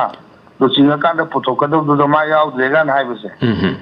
ꯍꯥꯏꯗꯤ ꯌꯥꯊꯨꯅ ꯇꯪ ꯃꯥꯟꯕ ꯑꯃ ꯂꯩꯕ ꯍꯣꯏ ꯃꯈꯣꯏꯒꯤ ꯐꯝꯐꯝ ꯊꯣꯛꯄ ꯃꯤꯐꯝ ꯇꯧꯐꯝ ꯊꯣꯛꯄꯗꯨ ꯃꯗꯨ ꯃꯁꯥꯅ ꯇꯧꯐꯝ ꯊꯣꯛꯄꯗꯨ ꯇꯧꯗꯅ ꯑꯩꯈꯣꯏꯅ ꯀꯟꯅ ꯍꯦꯛ ꯍꯥꯏꯔꯀꯥꯟꯗ ꯃꯤꯁꯤ ꯌꯥꯝ ꯁꯤꯖꯜꯂꯛꯑꯀꯥꯟꯗ ꯍꯣꯏ ꯇꯧꯕꯗꯣ ꯃꯗꯨꯗꯅꯤ ꯇꯧꯔꯤꯕ ꯄꯣꯠꯁꯤꯗꯤ ꯇꯁꯦꯡꯅ ꯍꯥꯏꯔꯀꯥꯟꯗꯗꯤ ꯑꯩꯈꯣꯏꯒꯤ ꯗꯤꯁꯇ꯭ꯔꯤꯛ ꯑꯃꯒꯤ ꯅꯠꯇ꯭ꯔꯒꯅ ꯀꯦꯁ ꯑꯃꯒꯤ ꯅꯠꯇ꯭ꯔꯒ ꯄ꯭ꯔꯣꯕ꯭ꯂꯦꯝ ꯃꯆꯥ ꯑꯃꯒꯤ ꯏꯁꯨ ꯅꯠꯇꯦꯕ ꯃꯅꯤꯄꯨꯔ ꯀꯟꯕ ꯃꯅꯤꯄꯨꯔ ꯃꯥꯡꯕꯒꯤ ꯏꯁꯨꯅꯦꯕ ꯁ꯭ꯋꯥꯏꯁꯤꯗꯩꯗ ꯑꯩ ꯌꯥꯎꯅꯤ ꯑꯩ ꯌꯥꯎꯔꯣꯏ ꯀꯥꯏꯅ ꯃꯗꯨꯗ ꯇꯧꯔꯀꯥꯟꯗꯨꯗꯩꯗ ฟองดุกแบบการดูแลตัวมากกว่าที่ไปแก้ครับไอ้ที่แล้วลำดับมาได้สุ่มประพฤติสิ่งที่ทุกคนจะเรียนมาถึงทุกคนเดี๋ยวไปช่วยทำจะแค่ดูล้วนๆนะมาดิพูดช่วยบ้าอาวันapaมายามสิ่งที่คุยดูล้วนง่ายเลยก็ดูดีบ้ามันมีดีพาร์ตเมนต์ที่ง่ายเลยก็ดูบัวแล้วก็มันมีดีพาร์ตเมนต์ที่ล้วนนะที่ที่ได้ตัวสิ่งนั้นการดูได้มวยบอลชวนก็เลยสินะมาดูที่ตัววิโรจน์นั่นก็นะที่นั่นตัวข้าก็มวยนักโค้มีบ้าโค้มาดูนั่นเลยทุกคนยังดูมันตัดดำฟังยังไงทุกคนลีบ้าโอ้ยทลกนะมวยนักพรีแต่สมพังกันเลยนะตัวริมซาลามาดูนี่มาดูที่นี่ชิลลี่กันนะให้บริษัทเจ้าหน้าที่เราเนี่ยนั่นเต็มก็ยังดัชกี้มันตั้งจุดไล่ชิ้นจุ่มจุ่มกังวิกุจังงี้ที่นั่นเรามาดูยังชิลลี่ก็ดุมเลยร้อยมวยที่มาดูที่น้องใจขนาดนี้อันนี้อะไรตัวทุกที่ยังมีบัญชีดีพาร์ตเมนต์ที่ดีพาร์ตเมนต์พวกมันกินมาโกงเลยนะชิลลี่ยังชิลลี่กันนะกันดีพาร์ตเมนต์จริงใช่kari tauri manam de hoji ki lani matam ni na karam ba department khudi makse smart tar le ka strict ni tabak to bum changi department khana na tabak to department khana ho dar ga di lalak si da madu kyam ko dong cha da he da mayong ga do rin ni aga ha ma matau ba jana toron do department ba hoji ki fajana ko ko ka da matau to han matau du changi la department khudi mak ama pabo ho han na ba gi dum ke sin ma sina lengang si bi gi dum ni sumai tam hoi thaga chari o yam phajana ho jana thambire ko la khu chari hello call to birakli ba kana birabano ai yong de thabo ne sir hoi taram no chari sir kugi pau di manipur gi nuai ta ba ta ni chana ri fesi ma ta chi ma ta mo ka yana akogi kano manipur gi mafam khara da hekta sumai taw na akogi kari hani karbar tawda amot ba phatta ba tawbagi changsi amna wang wa kamjom di ki manungda akogi suwari kano koti ahum gen bagi chang phare adigi akogi u putom da koti nipan lom hen bagi chang phare na haiba se masidi akogi khuji kunan da khara pakuri wani adu masin yamna chawna manipur da sugum yamot pasi yamna tawdun leibagi mong khudamni aduna masigi si mara mokda somena to thori bese manipur gi awabagi wari sanari ngai adagi noi ta bang akana wari pintham sari ngai sugum bagi amot pasi tawbasi karamena tawna masigi matanga akogi sum manipur se amot pasi na palagadi nampuda tawragadi kari ogadi manipur se amkan gas na thambina ba atningi thaga chari oja di tamini si dum mana bo wafam sing de dum sai oja na so dum mai leina ba dum thambi bu de lei adu am ka na oja thambi ba ab ning sing ba ab kitang ning sing berum phatta ba sing haina ba sing di adum mi siringai mi na kapna ringai tanja sigi khudong cha ba lok na na ba hona ba si adum masing yam na leiri bani oja swai si da kitang thambi ba ya ba so akhoi chumi akhoi phaniyam na torga su lan phaniyam na torga su irang phaniyam phatta bo so ꯐꯠꯇꯕ ꯃꯤꯁꯤꯡꯗꯤ ꯃꯈꯣꯏꯒꯤ ꯋꯥꯈꯜꯗꯤ ꯑꯗꯨꯗꯅꯤ ꯁꯤꯒꯨꯝꯕ ꯀꯔꯕꯥꯔꯁꯤꯡ ꯇꯧꯕ ꯐꯠꯇꯕ ꯋꯥꯈꯜꯁꯤꯡ ꯆꯦꯟꯕ ꯃꯤꯑꯣꯏꯁꯤꯡꯒꯤ ꯋꯥꯈꯜꯗ ꯂꯥꯟ ꯆꯪꯄꯣꯟꯇꯦ ꯃꯣꯏꯗꯤ ꯃꯣꯏꯒꯤ ꯀꯔꯕꯥꯔꯗꯨꯅꯤ ꯆꯪꯉꯤꯁꯤ ꯑꯗꯨꯅ ꯂꯥꯜꯂꯛꯁꯤꯗꯩꯗ ꯑꯁꯦꯡꯕ ꯇꯟꯖꯥ ꯑꯊꯤꯕ ꯇꯟꯖꯥ ꯌꯦꯡꯀꯥꯟꯗꯩꯗ ꯃꯈꯣꯏꯒꯤ ꯇꯟꯖꯥ ꯂꯧꯍꯧꯅꯕꯒꯤꯗꯃꯛꯇꯁꯨ ꯑꯁꯦꯡꯕ ꯇꯟꯖꯥ ꯉꯥꯏꯔꯒ ꯂꯩꯕ ꯀꯥꯡꯕꯨ ꯑꯃꯁꯨ ꯃꯣꯏꯁꯤ ꯑꯣꯏꯌꯦ ꯑꯗꯨꯅ ꯃꯁꯤ ꯌꯥꯝꯅ ꯃꯤꯑꯣꯏꯕꯒꯤ ꯂꯤꯆꯠꯀꯤ ꯋꯥꯡꯃꯗꯅꯦꯅ ꯑꯩꯈꯣꯏ ꯂꯧꯃꯤꯟꯅꯕ ꯌꯥꯏ aduna masi kadai de ohele ha kada akhoi lekai da akhoi thangnabada leiba akhoi maruk mapang akhoi lekai gi mioi sing na maswai si suma tau si tawra kan tawra leiba de akhoi ma am yeng thuga lei thwa maswai si na suma si gi torok na bagi makhoi da motivate oi na bagi da makta porang thu oi masi ni mi na kamjong ga taw da to ni chala thingu dam ti kamjong da taw ti yaring da du kamjong na thinja ga dum ne wa ana aigi lekai da to po to ai na thinja ga do po da mani aduna macha oi ne kan da aigi lekai da le ngai da macha oi ngai da thu ga lam thu ho da pambi du na hu pambi du na ato ba maru mala ta ka ka da manipur gi don moi ka da ai gum ma na pho ga lam to kum nam gi tha wang mo da lei kre ana swagi pochini yam sang na khana ga do po no mo ngakani da jena hai ka di karai di live no ha no tom grass do tapi ngai da o samna ha ka da pi ngai da ma ko ya thalo do mara po ho do madura achobu oi kibani ana achobu oi kro matung da khoi gum na chamu ba ya da bi fiam da lei kre ada gi fiam do da ni ana madwa gi area do da lengak na mating pu do ka da lenga ama lei ri lo lei ri niom lei ri เลยว่าที่ไอ้จะได้เลยว่าเอามาในครั้งนั้นบ่ law enforcement agency สิ่งที่ตัวก็ต้องงัดกันนี่ไอ้คนกี่ที่มาดูอัพพิลตัวบ่เป่าปีบ่อะไรก็ล้วนเลยคนที่ moral support ปีบ่รู้ก็เลยคนที่ตัวนี่สมัยนั้นโอ้ยถ้าเกิดจะได้ยามไม่เสียงหัวใจนะทำไปได้ว่าผมแม่มางั้นสิ่งที่วันนี้มาตั้งสิ่งที่อีเป่าก็มาดีเลยเนี่ยครั้งมินสิทธิ์โทรมาสิมาตั้งสวายเดียนสินจริงสิ่งที่โทรมาสิเด็กเกสวยนะเลี้ยงสินบิดนะโทรมาสิบุเฮียนมาพุ่งพันบิรัมบัตเอาอย่าบิรัมบ่จ้า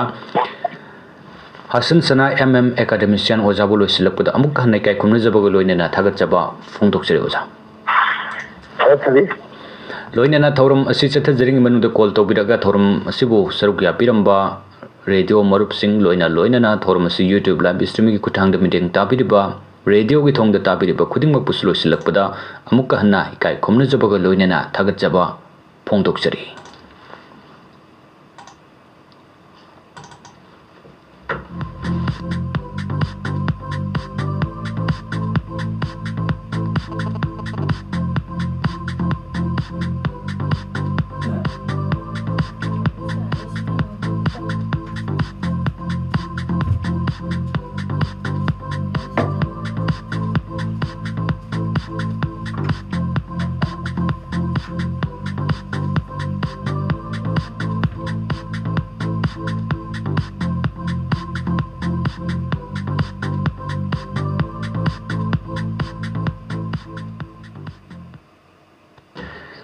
Tabire E Pogamari Lenena Kangmina Sithoram Adom Thoram Tabiriba C 90.4 MHz the Sanduk Sariba Radio Loktak Channel Sigi Ahan Batangak Tagini.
Malen sin sen doksi, lok sin